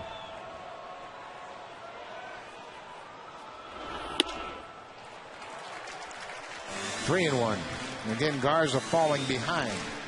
This is such a dangerous lineup when you give them the opportunity to look for a pitch. He's always been a very emotional guy out on the mound. He has become a better pitcher over the last couple of years when he has been able to harness that and use it positively. 3-1. Wells on the ground. Longoria second to Rodriguez. He juggles it momentarily, but still has enough time to get Wells. Second double play turned by the Rays tonight behind Matt Garza. Longoria, second baseman Sean Rodriguez, has a little bit of trouble with it, but still strong enough arm to throw out Wells. 3-0 Jays.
Rays still looking for their first hit. A couple of double plays have really helped Matt Garza get out of some trouble through 5 innings. Brandon Morrow, the difference that I see in him tonight is he's pitching. Not throwing as hard, but throwing more quality strikes. No strikeouts. Gonzalez timed his leap perfectly. A little humpback liner headed toward left. Quick out. Positioned perfectly at shortstop. Ball really wasn't hit as hard as a ball that we have seen B.J. Upton hit in the past, but timed beautifully by Gonzalez for the first out. Reed Brignac line to left field his first time up. First pitch strike, changeup at 85. You talk about pitching. He's doing a great job of that tonight. Isn't it interesting? No strikeouts for Brandon Morrow. He came in with 65, which put him in the top 5 in the American League in strikeouts. But tonight, he's just pitching, changing speeds. Well, he's really under control. I think that's the biggest thing. He's not running away from his delivery, finishing up toward the catcher. I think it was a brilliant move by Cito Gaston to put Molina back there tonight, because Morrow probably had concerns about the running game. Punched him out. There's the first strikeout of the night. He elevated that fastball and was able to get the strikeout. Tune in tomorrow for Game 2 of... Tune in tonight for MLB action on Rogers Sportsnet. The Minnesota Twins against the Seattle Mariners. Francisco Liriano at 4-3 against Doug Fister. 10:30 p.m. Eastern Time, 7:30 p.m. Pacific Time on Sportsnet Pacific.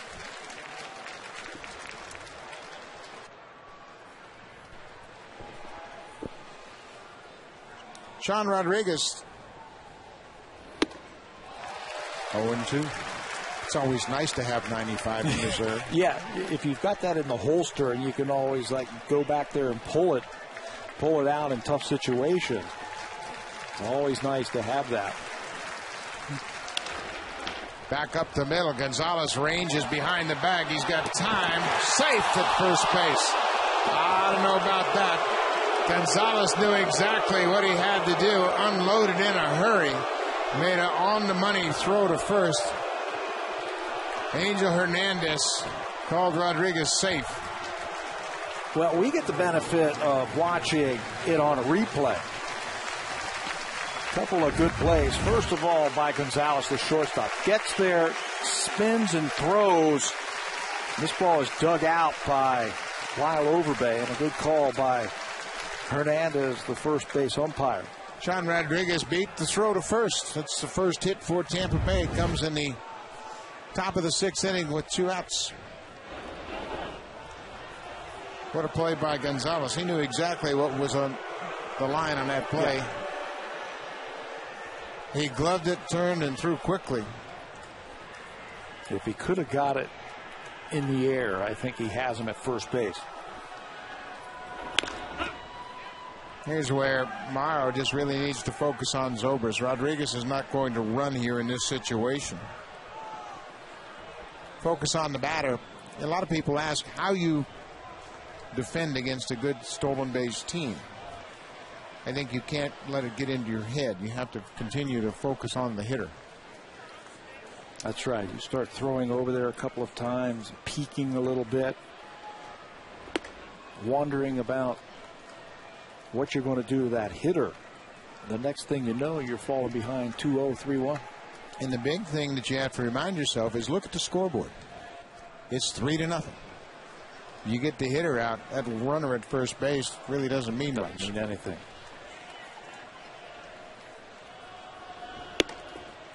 Snap throw to first. They got him.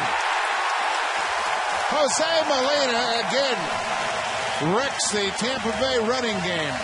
This time picks off Sean Rodriguez at first. Might have been a set play. Watch Overbay. He goes right back to the bag, and Rodriguez way off the bag, and that's an easy play for Molina. No reason to be that aggressive. A 3-0 lead. Molina does it again.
first base. Overbay with the good tag to end the inning. Rodriguez tries to pull that hand back, but Overbay leaves that glove down in there, gets him on there on his hand, and some love from the manager to his catcher and first baseman. Nice play. Jose Bautista looks at a first pitch curveball for a strike. Now that's one thing that has really improved with this ball club is the defense has really stepped it up. Double plays have been great. Controlling the running game in this month has been much improved. I think both catchers are really getting comfortable with this team. It's their first season in the organization. Look at all the changes just on the inner defense for the Blue Jays this year. Gonzalez at shortstop, 2 new catchers. Encarnacion was here, but he was hurt a lot. Bautista played some third base. It takes time to learn to play together. Broken bat fly ball into center. Upton's got a long run, but he makes the catch. Let's check in with Sam Cosentino. Well, guys, just a quick injury update for you. The right wrist of Travis Snyder. It doesn't look like it's close. He's been reported as taking dry swings, so no contact with any baseballs, continuing to keep the lower body in shape, but no set timetable for his return to this point with the right wrist. Also, the Blue Jays will have to make a move here with Brian Tallitt coming up to get the start tomorrow. We'll expect the move either after the game tonight or tomorrow before Tallitt arrives. Thank you, Sam. And that's not surprising news with Travis Snyder coming back from that wrist injury. They're going to make sure he's 100% pain-free before he starts swinging the bat again. You start getting into bad habits. If your wrist hurts or your hand or your finger and you start swinging before you're 100% healthy, you get into bad habits with your swing, and that's one thing the Blue Jays don't want with Travis Snyder. Well, and they have firsthand experience with Vernon Wells just a year ago. That ended up with surgery. Gonzalez pulls it foul. And right now, you know, it's unfortunate Travis suffered the injury at the time when he was really swinging the bat well. But so many bats in this lineup now, certainly led by Vernon Wells, the way he got off to the great start in the season. And as far as a manager's perspective, you don't worry about Travis Snyder till he steps on your doorstep. Yeah, and then you say, okay, this is how I'm going to get him in the lineup. Gonzalez to left field. Carl Crawford makes the catch. Great acceleration, great closure, and Crawford takes a hit away from Gonzalez. He read it and tracked it and had good direction to the ball. Right to the spot where he knew that that ball was going to come down. That's when you say he's a good route runner. He takes good routes to the ball. That time right to it. Takes a hit away. Phenomenal athlete. Carl Crawford was headed to Nebraska to play option quarterback for the Cornhuskers and signed to play baseball. He also had a scholarship to go to UCLA. Play basketball. To play basketball. Marvelous athlete. Lyle Overbay with 2 outs. Overbay is 0 for 2. Hit a ball sharply as last time up, line to right.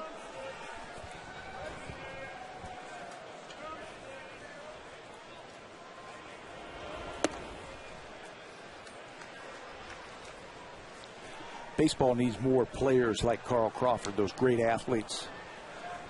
Yeah, baseball's getting more of those players. Jason Hayward of the Braves is a perfect example. 6'6", strong, runs, throws, does everything well. I think we're seeing the game in general go back to more athleticism. Yep. This Tampa Bay team is a perfect example of that. They have 2 young players coming through their system in Tim Beckham, the shortstop, and Ian Desmond, the center fielder, who are also very good athletes. Philadelphia Phillies are just filled with athletes in their big leagues and in their minor league system. 2-2 on Overbay. Again, you could tell by his body language, he's thinking, you know, Matt Garza doesn't need a lot of help.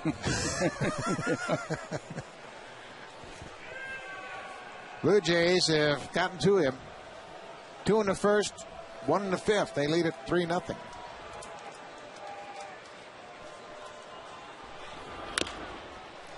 Breaking ball bounced off home plate.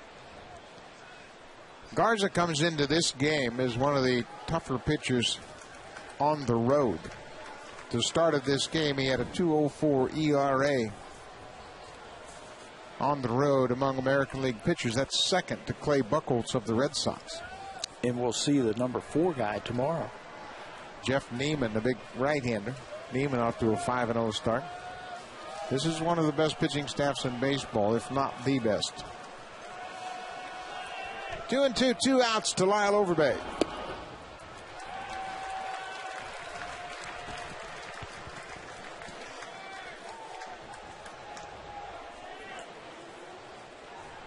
David Price will pitch the final game of this series, the left-hander, middle of your screen, twirling his hat, and he has stepped it up a notch as well.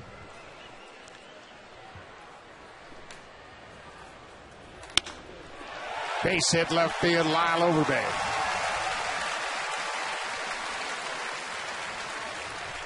Did you see how nice and free the bat head came through the strike zone for Overbay? Wasn't fighting himself like we saw earlier in the year. Very little movement with his lower half, and that bat head comes right through, down and through for a base hit. Boy, it seems so simple when you get it straightened out, but it takes so long to figure out how you're going to straighten it out. 2 outs now for Edwin Encarnacion. 1 for 2 tonight.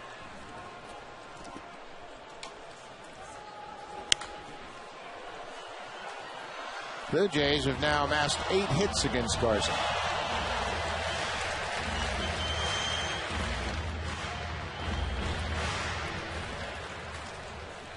They beat the Rays and Matt Garza back on April 23rd. Brett Cecil won his first game that night. Garza gave up 4 in the first. Actually trailed at 5-0 going into the bottom of the 5th. He lasted just 5 innings, gave up 8 hits, walked 4, and struck out 6. 1-1 to Encarnacion.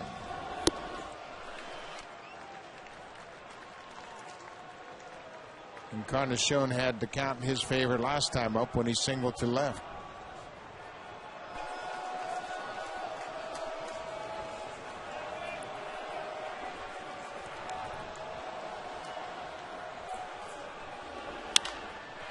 Off the end of the bat, but that'll twist into the seats. Garza's stuff is good, that he can find himself in trouble, but then work his way out of it. When runners get on base against the big right-hander, the batting average goes down.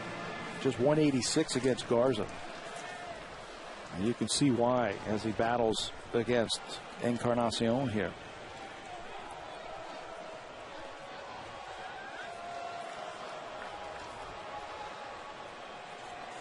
2 balls, 2 strikes. Garza is just 1-2 in 5 May starts.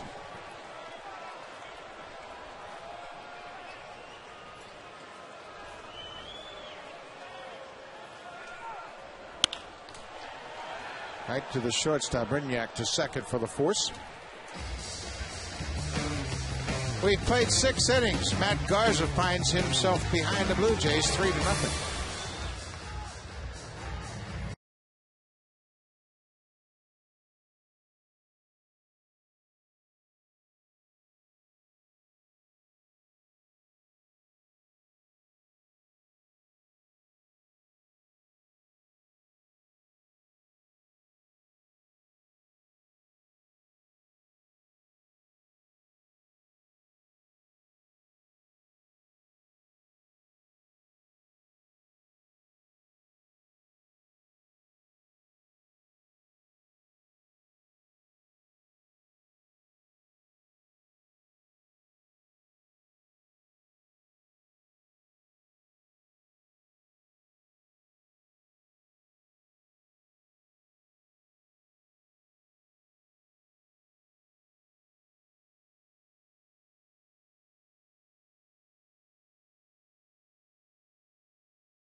partnership and may not be reproduced or retransmitted in any form, and the accounts and descriptions of this game may not be disseminated without the express written consent of Rogers Blue Jays Baseball Partnership.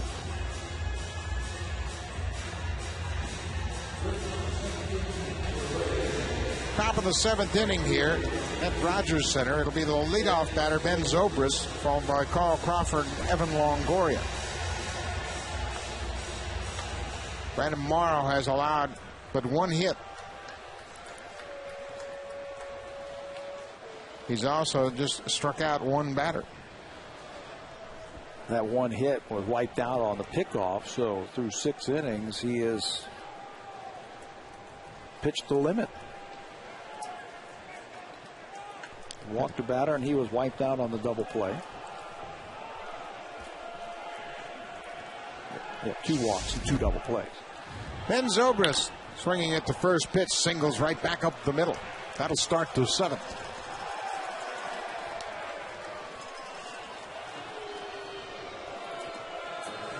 Brandon Morrow has had a great delivery all night long. He has pitched very well at home this season. We mentioned the 3-1 record at the start of play tonight here at Rogers Center. Carl Crawford. Tough man to double up.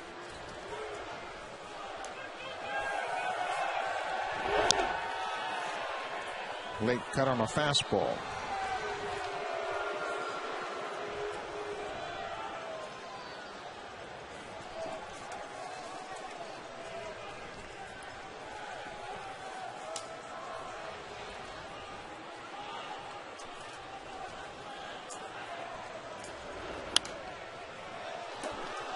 A 1-2. Crawford has not hit into a double play all season long. This is his 199th at bat.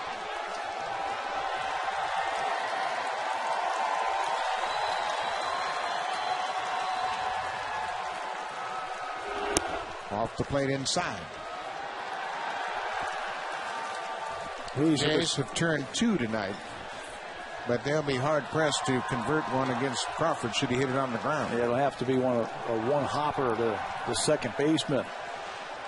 This is where Morrow, when he has a little bit extra in the tank, can reach back and pick up a big strikeout.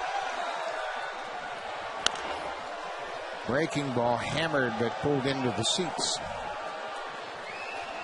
Now there he went down with the breaking ball. You would think now he might elevate the fastball. Yeah, go up, see if Crawford will chase after it. At least get a pop-up. Keep him off base. You don't want those home run hitters coming up representing the tying run. A ball and 2 strikes. Good idea. Good pitch. Crawford showed great restraint.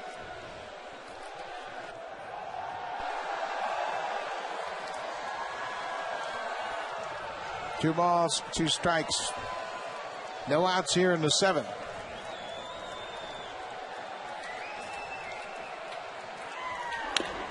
On the ground. Carnacion gets the lead runner and nothing else. He did a good job of shielding his eyes from that bank of lights high above the stadium.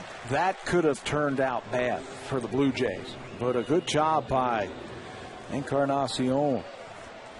Shield his lights. That's what he's looking into. You know you're not going to turn 2 against Crawford, so just catch the ball and get that lead runner, keep the double play in order, and he does just that. Good example right here. There you can see him trying to block the lights, and he makes a good play. Zobrist runs well. They got the lead runner.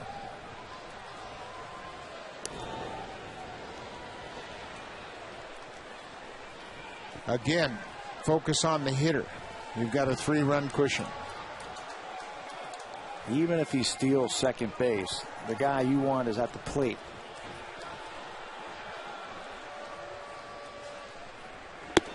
Pitch out. Call from the bench, anticipating Crawford running. I believe the Rays are just trying to get a couple on in front of Pena. Yeah, I'm thinking the same thing. And Rays have always run early in the count when they do steal bases, to give that batter more pitches to knock him in. They run so often, hitters are prone to take. They'll go ahead and let the base runner steal, but I just don't think this is a steal situation here. 1-1. Popped up. Shallow left, now center. Vernon Wells calls for it. Makes the catch. Good pitch. Again, focusing on the hitter.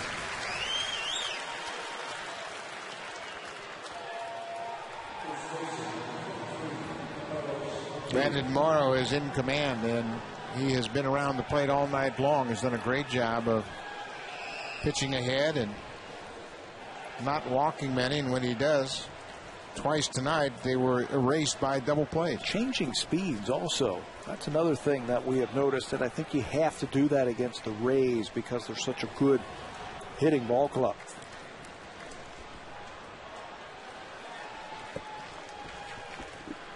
Blue Jays continue to implement the shift against Pena. 3 infielders on the right side of the diamond. On the first pitch, Encarnacion will stay at home. Popped out deep to center field. Vernon Wells is back, and that ball is popped right at the wall in center field. Vernon Wells drifted. He didn't have any more room in the ballpark, and Brandon Morrows had good defense behind him all night long. Wells right to the wall. Takes one away from Pena. Good D for Brandon Morrow.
Rays, it'll be Brian Talent, the left-hander, making the start for the Blue Jays against Big Jeff Neiman. Neiman right there is 5-0 for the season. 7 p.m. Eastern Time, 4 p.m. Pacific Time on all Sportsnet channels. Big Jeff Neiman, boy, what a year he's off to. 5-0 start. Just another one of those great starters in this Rays starting rotation. Matt Garza misses on the first pitch here. Bottom of the 7th inning. Blue Jays are up 3-0.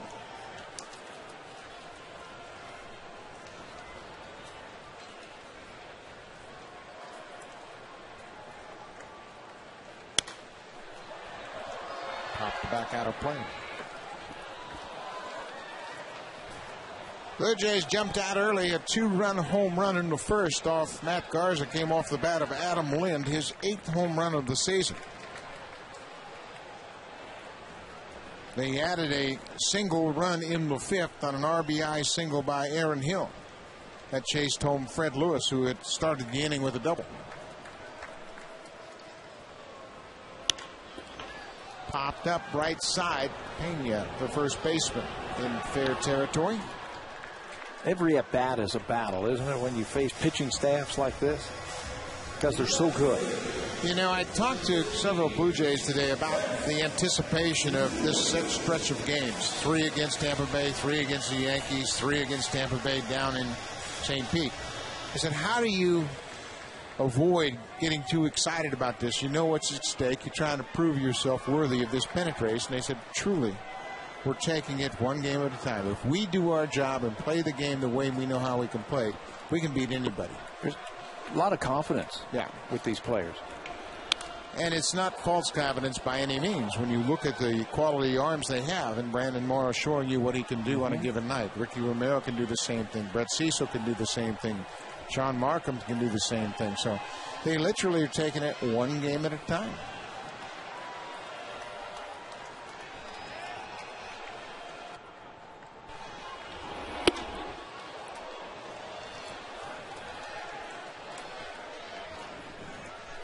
Randy Choate, the left-hander, is loosening up down in the bullpen. Got to believe that's for a potential Adam Lind situation. He is the third batter this inning. They only have one left-hander down in that bullpen, and I asked Joe Madden about that today, and he says, we've got some right-handers who have good numbers against lefties, so he's not worried about that. But you're right. He has always saved Randy Choate for Adam Lind.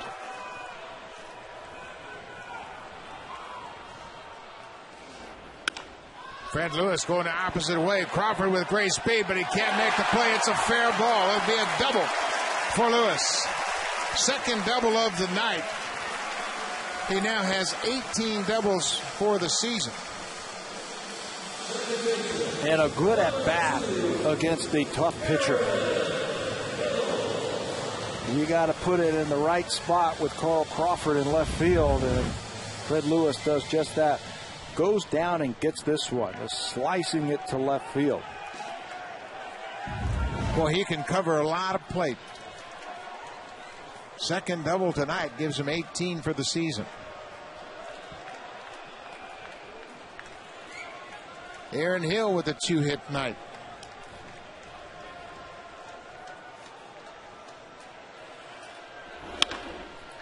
Down the third baseline, knocked down, no play for Longoria, make it 3 hits for Hill.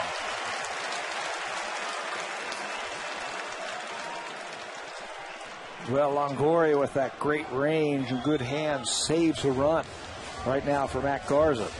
Couldn't come up with the backhand. See him moving on the play. Look at the range, just a couple of steps, and he knocks down that hot liner from Hill. That ball gets by him, and it's 4-0. He knocks it down. And Joe Madden saw this happening like we did up here, and he's out to the mound. Yeah, you've only got one left-hander, and you use him in the right spot, so Matt Garza gives up the baseball. He leaves allowing 10 hits. 2 runners are his responsibility. Randy Choate will come on to face Adam Lind.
Statistical information provided by Stats Inc. Music provided by Universal Canada. The lefty specialist for Joe Madden comes out to face Adam Lynn, and that'll be Randy Choate. 26 games this year. This is his 27th, which breaks a tie for the most in the American League with Chris Ray from Texas and Will Oman from the Baltimore Orioles. Here are his numbers. He is mainly a left-on-left specialist. Lefty's hitting just .171 against Randy Choate. Adam Lynn takes the first pitch strike. Choate pitched in the Chicago White Sox series 3 of the 4 games. But the most pitches he threw in any game came Sunday. He threw 7 pitches in 1 inning of work. 26 games he has pitched in. He's only thrown 13 in the 3rd innings. That's lefty specialist. Fouled off at the plate, 0-2. And this is what you need from a lefty specialist. Don't give the hitter an awful lot of information. Come at him, strike 1, strike 2. That's what Choate's done. He's done that against Lynn in his career. Adams faced him 9 times. Has only managed 1 hit against him. He's got a good breaking ball. He'll run that fastball in on him. Keeps you guessing out there. Dan Wheeler is loosening up behind Choate.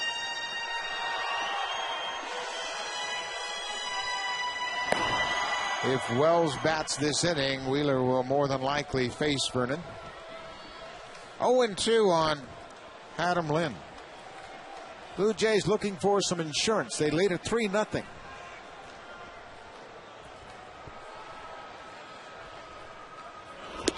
Struck him out. 3-pitch strikeout for Randy Choate coming out of the bullpen.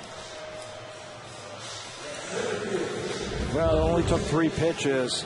Here's the sweeping breaking ball in a good spot to pick up the strikeout. So he does his job. Right-hander's hitting over 500 against Choate, so he will be taken out, lifted for another reliever. Well, the bullpen was thought to be a real weakness of this Tampa Bay team. It hasn't proven to be so this year. Choate does his job, hands the ball over to the skipper, and he'll call upon Dan Wheeler. 2 outs for Wheeler. He'll face Vernon Wells.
Friday, June 4th. It'll be a 3-game series. Saturday and Sunday both start at 1:07 p.m. Tickets, call 416-341-1234. Log on to BlueJays.com, or you can check in with most Rogers Plus locations. Yankees come to town for a 3-game weekend series. They were winners this afternoon in New York over Cleveland, 11-3. Alex Rodriguez hit a grand slam in that ball game. The Yankees at the start of play tonight, 3.5 behind Tampa Bay. If this game stays where we are right now, the Yankees will move to 2.5 games back of the front-running Rays. Dan Wheeler into the ball game. The veteran has been around a long time. Pretty good numbers for him. Righty's hitting 176. His first batter efficiency is very good also, just 190. Vernon Wells on the ground. Brignac to second. In time for the force out. Dan Wheeler needs just one pitch to get out of the inning. They played 7. Blue Jays lead it 3-0.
Brandon Morrow set to start the 8th inning. Been a terrific start for Morrow tonight. Just 2 hits in 7 innings. He's been in command all night long. I like the efficiency also. Just 86 pitches to get through 7 innings.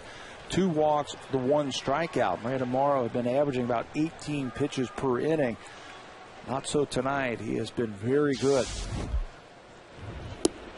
First pitch breaking ball, evidently low. John Jaso, the catcher, hit into a double play in the 5th. Lays off a high fastball.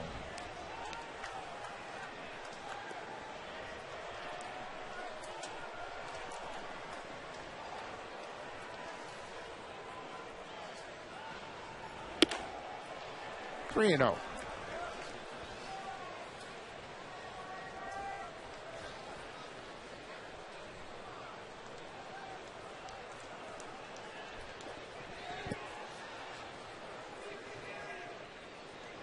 There's a strike. I love the way Molina presented that glove for that pitch. Just continue to nod. Give it to me right here. Yep. That's what I want. Catcher, you become part pitching coach, part psychologist. Jaso lines one into right. It'll be cut off by Bautista. Big turn at first, but Jaso will throw on the brakes.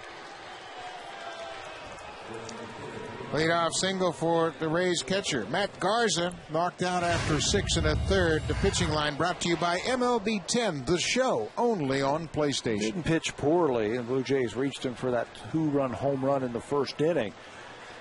Garza pitches into the 7th inning. He's spaced out those 10 hits and got tough when runners was on base. Just gave up the 3 earned runs in his work. Now, Cedar Gaston has come to the mound, and he'll take the ball from Brandon Morrow. The job well done by the big right-hander. And it'll be acknowledged by the crowd here at Rogers Center. 7 innings, 3 hits.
Game 2 of the Stanley Cup Finals goes tonight, as well as highlights from a busy night in Major League Baseball.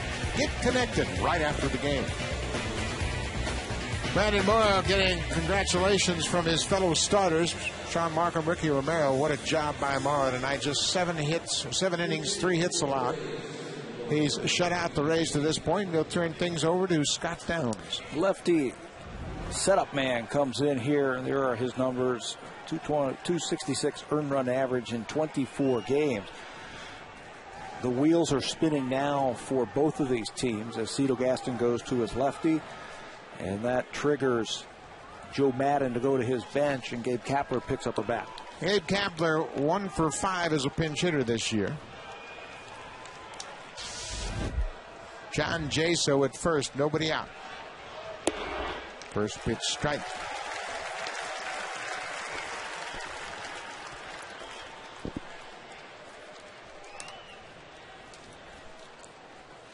Kapler is 2 for 5 against Downs in their head-to-head meetings. Blue Jays have turned 2 double plays so far tonight.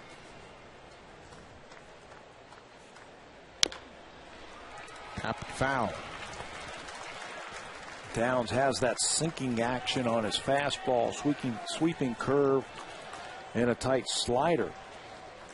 If he can position that fastball that sinks and makes Kapler reach for it, get it on the ground, they can turn it over. 0-2. Pushed him back. Made a pretty good pitch on the inside part of the plate. Just missed, according to Joe West. He had Kapler looking out over the plate, looking for that sinking fastball.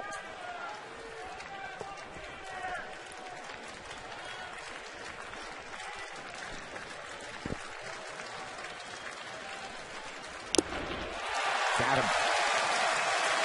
Molina hangs on to the foul tip. Downs strikes out his first batter.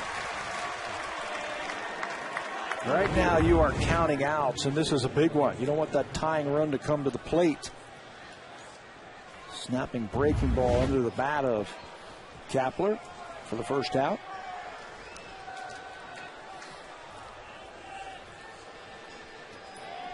Center fielder B.J. Upton.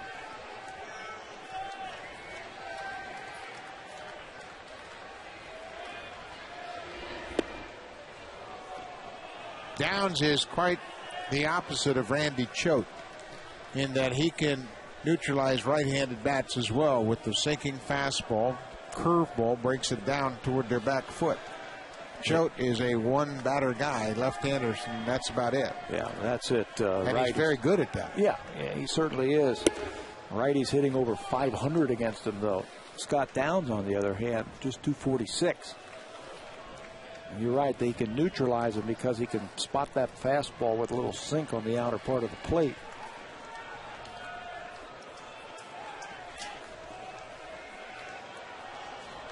Two balls and no strikes. Right field. Bautista going back, warning track. Ball over his head and off the wall. Jaso around second. He's going to get the wave home. He'll score. Upton headed to third. Ball back to the infield. And B.J. Upton has put the Rays on the board. John Jaso scoring all the way from first base on the triple by B.J. Upton. His second of the season. Shows you the kind of power that B.J. Upton has to all fields.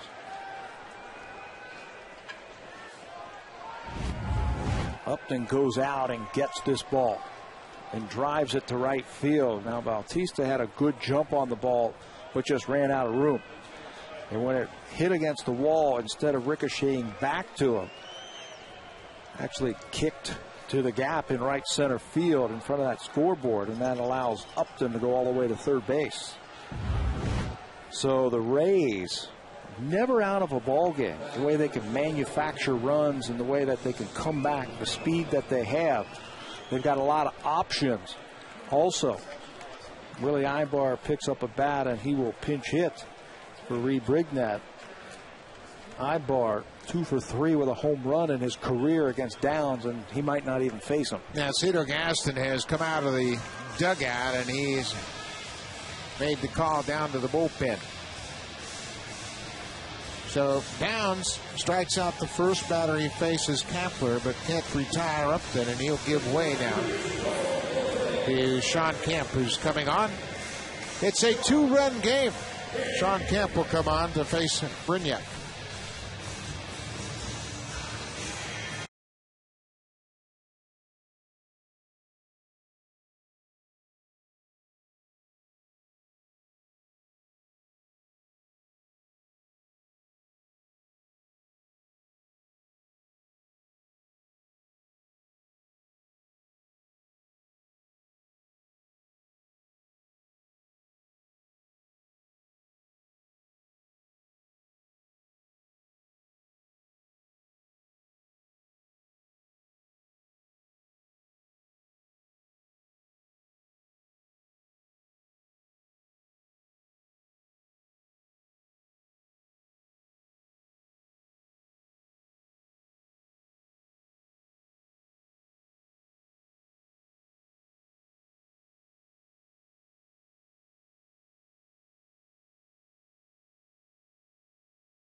Brandon Morrow's line is now complete. 7+1 batter. He gave up 3 hits and was charged with just the 1 run. Yeah, close the books on him now as Jaso comes around to score on the triple. I thought he pitched very effective baseball into the 8th inning. Went Brandon Morrow. He'll turn it over to the bullpen. First time this year that he has pitched into the 8th inning. So very effective outing for Morrow. And the third pitcher this inning takes over. That'll be Sean Kemp into the game for the 24th time this year. A very good ERA. Ibar first pitch hitting, drives in the run from the third. He's retired on the 4-3 putout, but it's now a 1-run game. Ibar came on as a pinch hitter and drives in B.J. Upton. So Ibar picks up the RBI with the ground out. And this is patented Tampa Bay. They come back, they never let you up, they never make it easy, and they certainly never fold their tents. Yeah, they can produce runs, and they're very versatile. Ibar will probably stay in the ball game when you have Brignac and Bartlett and Rodriguez and Ibar, players that can play all over the field. Seems like Joe Madden has a few extra players to play with. Sean Rodriguez, the second baseman. Infield single. That was the first hit allowed by Morrow. We talked about it at the top of the show about the 8th inning and how tough it has been on the Blue Jays over the last 2 seasons when they face up against the Rays. Look at the 8th inning on, how they've outscored them. 34-8. Yeah, you're going to lose games when that happens. That part of the ball game, anytime you're giving up runs, easily it's going to cost you games, and that reflects that 16-5 record that Tampa Bay holds. Sean Kemp gets the first batter he faced. Now he's out in front of Sean Rodriguez for Kemp when he retired Eric Ibar. It was the 20th batter that he retired, the first batter out of 24. Off the glove of Aaron Hill into right field. Rodriguez with his second hit.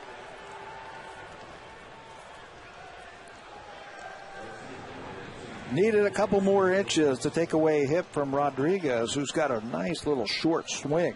Morrow still sticking around to finish out this inning to see how it ends up. Aaron Hill times his jump perfectly, and it's just off the tip of the glove. Got a piece of it. It's a 2-out base hit. That turned the lineup over.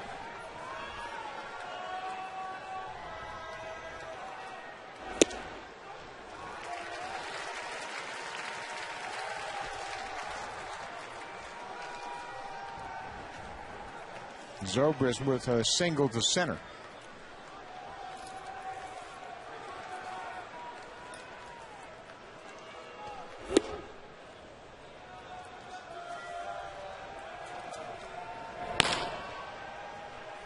David Percy, the left-hander. Jason Frazier, the right-hander.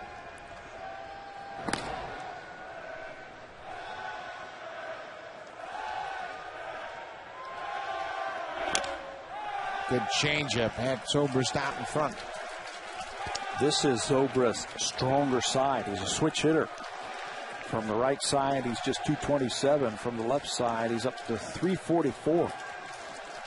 A little more pop from this side also. Outfield is deep. Look at Jose Bautista, the right fielder, almost to the warning track. Wow. Tough pitch to lay off, but Zobrist watched it bend around the outside. 2 balls, 2 strikes, 2 outs. A 1-run game here in the top of the 8th.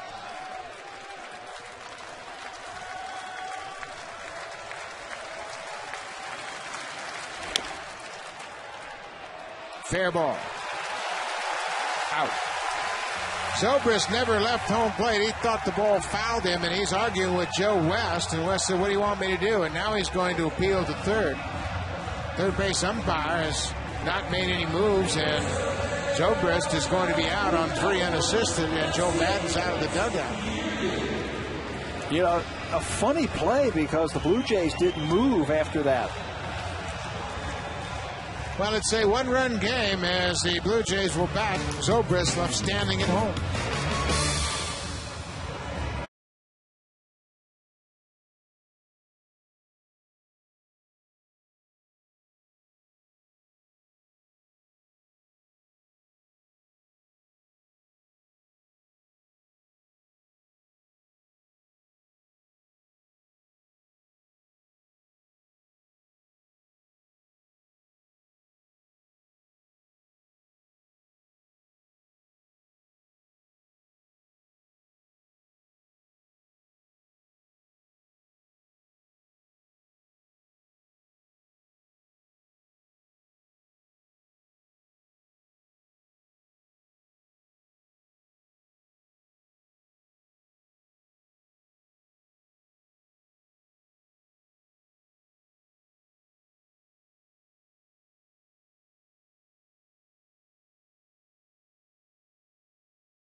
Top of the 8th inning. Ben Zobrist swings at an inside pitch, and watch the chalk mark just by his foot.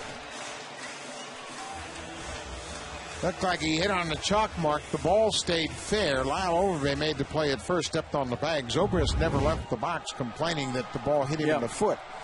But there was nothing definitive that suggested that, and the umpire certainly didn't see it. I think if it hits him off the foot, you don't see all that chalk dust go up. Willie Ibar takes over at second. Sean Rodriguez moves to short, and Bautista hammers one down the left field line. That'll go all the way to the corner. Bautista around first. He'll go into second with a stand-up double. His 12th double of the season. First hit of the night.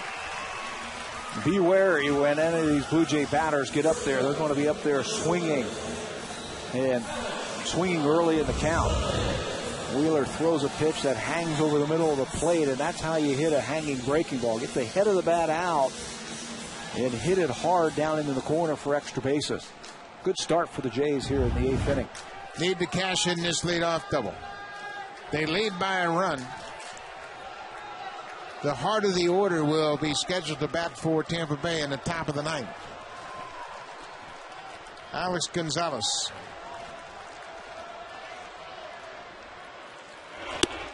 He was robbed of a base hit back in the 6th inning on a fine sliding catch by Carl Crawford in left.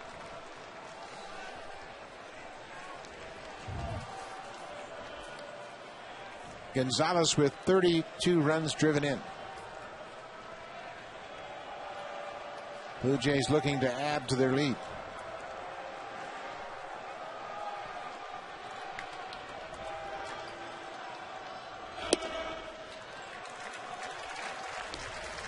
Two balls and no strikes, and Gonzalez looks like he's looking for a breaking ball. Doesn't look like he's trying to hit the ball to the right side either after those first 2 pitches. Now, you want him to try to drive this run in. That's what he's done all year long.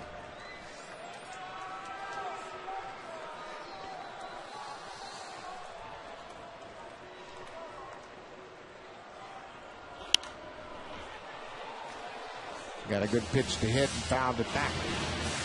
There's a couple of different ways that you can drive that runner over to third base. You don't have to hit a soft ground ball to the right side. You can hit a long fly ball to center field. That'll get him over. Right field the same way. Even a ball in the gap where Crawford has to catch the ball going away from third base. The runner, he can tag up and move over there.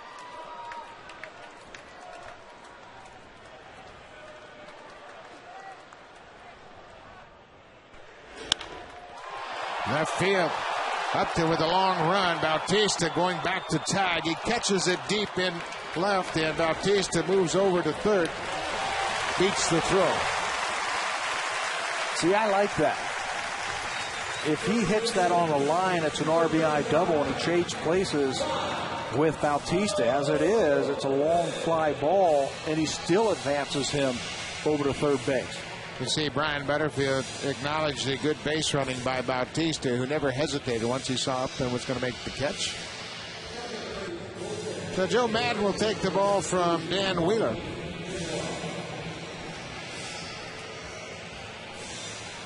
Joaquin Benoit will come out of the pen to work to the left-hander Lyle Overbay. Insurance run at third, 1 out.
Take place June 4th, 5th, and 6th when the Yankees visit the Rogers Center to take on the Blue Jays. It's in support of the Daily Bread Food Bank. Non-perishable food items, monetary, old and used cell phone donations will be collected. Gates 3, 5, 10, and 13 pregame for those donations. For tickets, visit BlueJays.com. Most Rogers Plus locations are called 416-341-1234. Joaquin Benoit takes over for the Rays. He filed for free agency last November, but didn't sign till the middle of February. And what an arm that the Rays found. Look at some of these numbers that Benoit has put up for the Rays since being recalled. Infield drawn in with Overbay at the plate. Overbay has faced Benoit 3 times and has punched out all 3 times. 3 strikeouts for Overbay. Here he's looking to get something at least to the outfield to drive in this insurance run, just 90 feet away. Well, I think you have the right man at the right spot because he's left-handed. And Benoit has had great success against lefties this year. He's only given up 2 hits and 16 at-bats, but you've got a hitter who is hitting the ball and seeing the ball a lot better. Plays off that high pitch. Benoit pitched with the Texas Rangers. That's who he originally signed with. And at the end of the season, he was granted free agency, but he had rotator cuff surgery in November. And that's why everybody was a little reluctant to sign him. But boy, has he bounced back and bounced back quickly.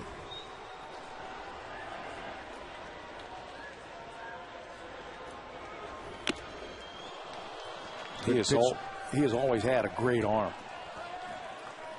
Overbay had a good cut at that pitch. That's what you want, something up out over the plate. And get it out into the outfield. He ping-ponged back and forth from starter, reliever, back and forth. They weren't really sure how the Rangers were going to use him, but Joe Maddon has put him in his bullpen, and he's been very effective. 2 balls and a strike to Lyle Overbay.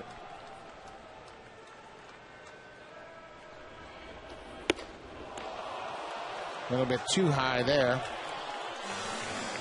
Chased that high fastball. A little antsy to get that run in. It's a big run. Ray mentioned it's a 1-run game. The Rays will send Crawford, Longoria, and Pena to the plate in the 9th. Bautista with the leadoff double. Stands at third.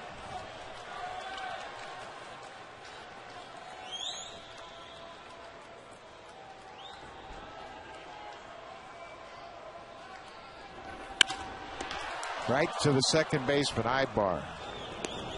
Hit hard, but right at the second baseman. Boy, you can't do anything about that. You can't guide the ball. You can just put a good swing on it. And that ball was stung by Overbay, but right at Ibar.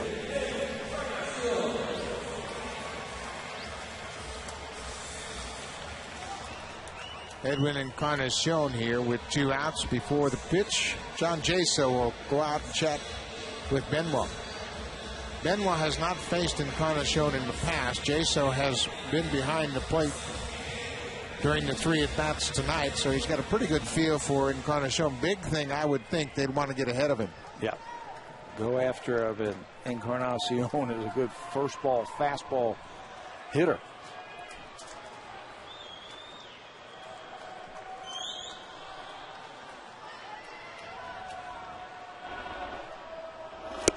Throw him a slider.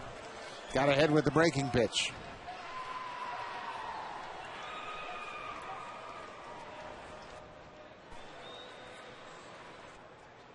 Bottom of the 8th with 2 outs. Blue Jays holding on to a 1-run lead.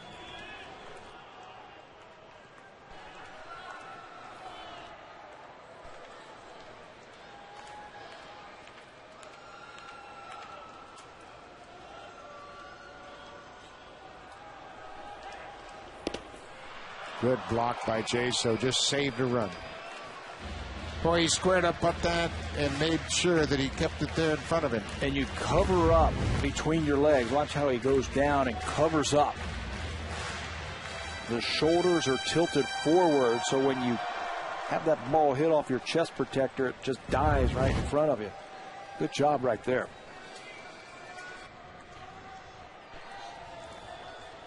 Bautista's been getting a very aggressive lead at third base, thinking ball in the dirt.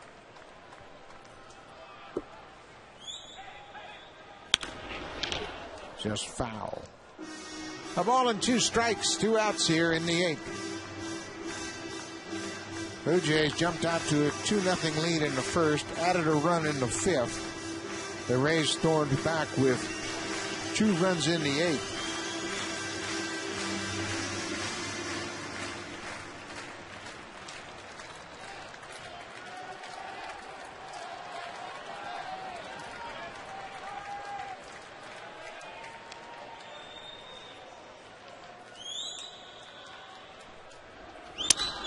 Broken bat, dribbler to third. Longoria, strong throw. Benoit does the job. He comes out of the bullpen and gets the 2 batters he's faced. He gets Overbay, then Encarnacion. He keeps it a 1-run ball game. The Rays will bat top of the ninth against the Jays closer, Kevin Gregg.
Sixth inning.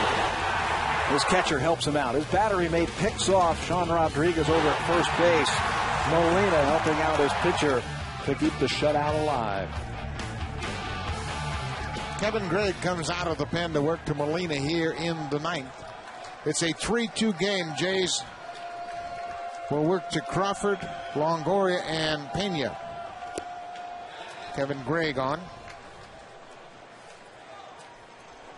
Gregg 13 for 15 in save opportunities. What scares me about Carl Crawford is that speed. 9 infield hits, which leads the team. Doesn't really use the bunt as a weapon, but he can just slap the ball on the ground and outrun the baseball. Good breaking ball. Ties up Crawford. A ball and 2 strikes. Kevin Gregg, 13 for 15, as Pat mentioned. This is his 23rd appearance. He is currently tied for second in the American League in saves, 1 behind Rafael Soriano.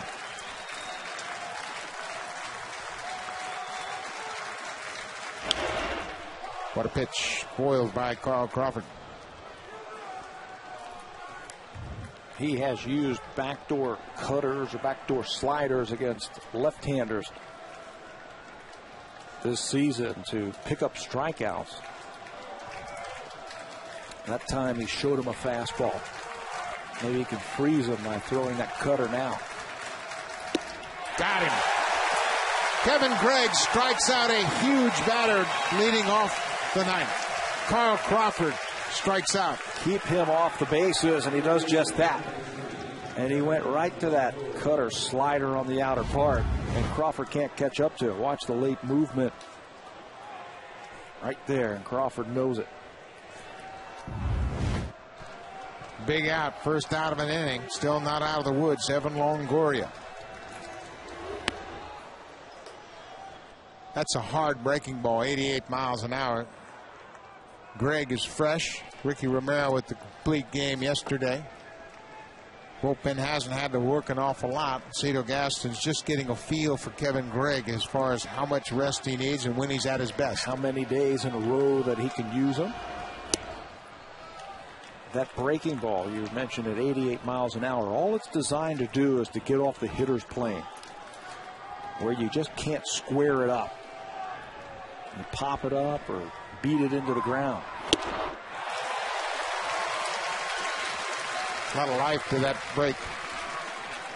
2 balls and a strike.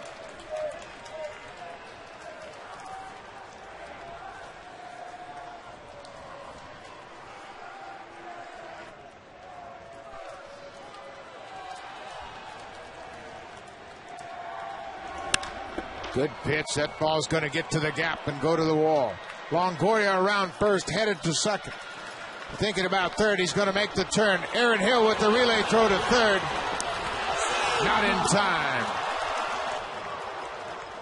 Evan Longoria with a one-out triple beats the throw into third base. He is such a good hitter. He was fooled on the pitch before it. Hard-cutting slider.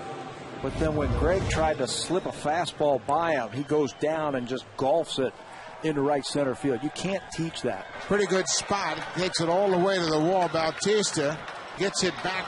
Makes a good throw to Aaron Hill, who turns and fires quickly, but not in time to get Longoria.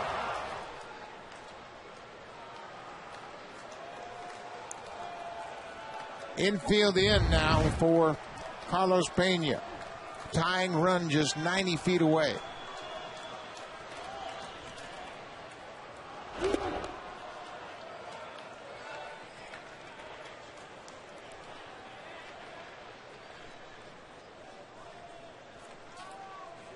Pena walked in the fifth.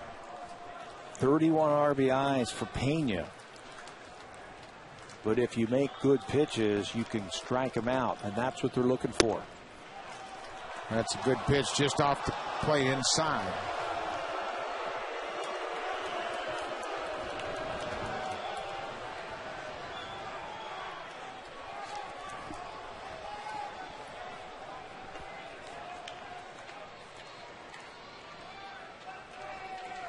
Coming right back in there.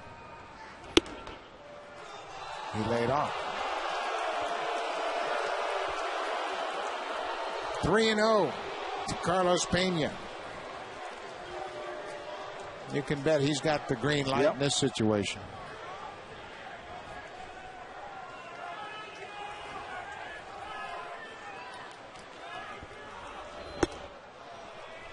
He walked. A one-out walk now. First and third, one out. Molina out to discuss the situation with Greg. And the infield has some decisions to make now also. Do you play it all the way in, or do you play it halfway for the double play to end the ballgame? Jaso, if you get the ball on the ground, you can turn too, but you got to be absolutely, positively sure you can get a double play. Looks like the infield's going to stay in to play for the play at the plate. Now, Molina is giving the instruction should Pena break for second on the first and third steal. One out. Jaso takes the first pitch for a strike. Cedar Gaston choosing to pull the infield in this situation. Joe Madden is giving Joe West the what for over that last call. Upset by the strike call to Jaso. He might be still upset about that Zobrist play to end the eighth inning. No balls and a strike. Breaking ball. Gonzalez comes to the plate. Molina tags out the runner. Longoria. Tell you what, if you want a ball hit on the infield, you hit it to Gonzalez. He's the guy that's going to make the play. Yeah, not just catching the ball, but throwing accurately to the plate. And Molina does a good job of absorbing this hit from Longoria. Right to Gonzalez. He checks the runner and throws a strike. And watch how he grabs the plate, has his glove, and he closes it and clenches it tightly so the ball doesn't get dislodged. Gonzalez made a similar play on Wednesday afternoon in Anaheim when he took the hot shot made to throw to the plate to get Mike Napoli on the force out. The Jays would play to lose when Abreu came up with the two-out hit, but that was one of the best plays I've seen all year. 2 outs now. Gabe Kapler came on as a pinch hitter. First pitch strike.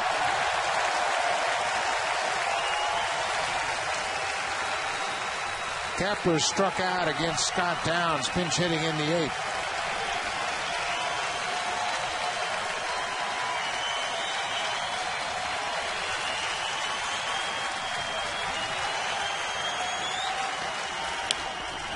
popped out back behind the screen and out of play. 0-2.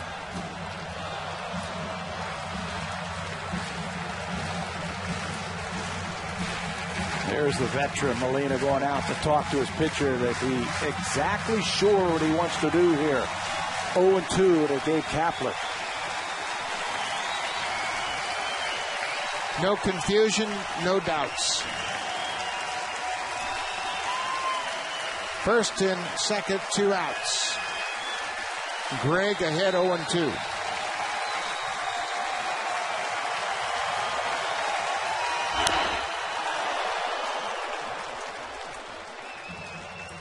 What a job of spoiling a pretty good pitch by Kapler.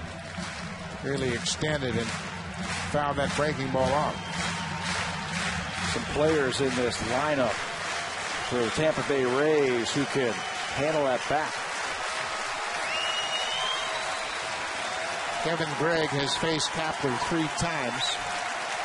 Kapler 0 for 3 with a strikeout.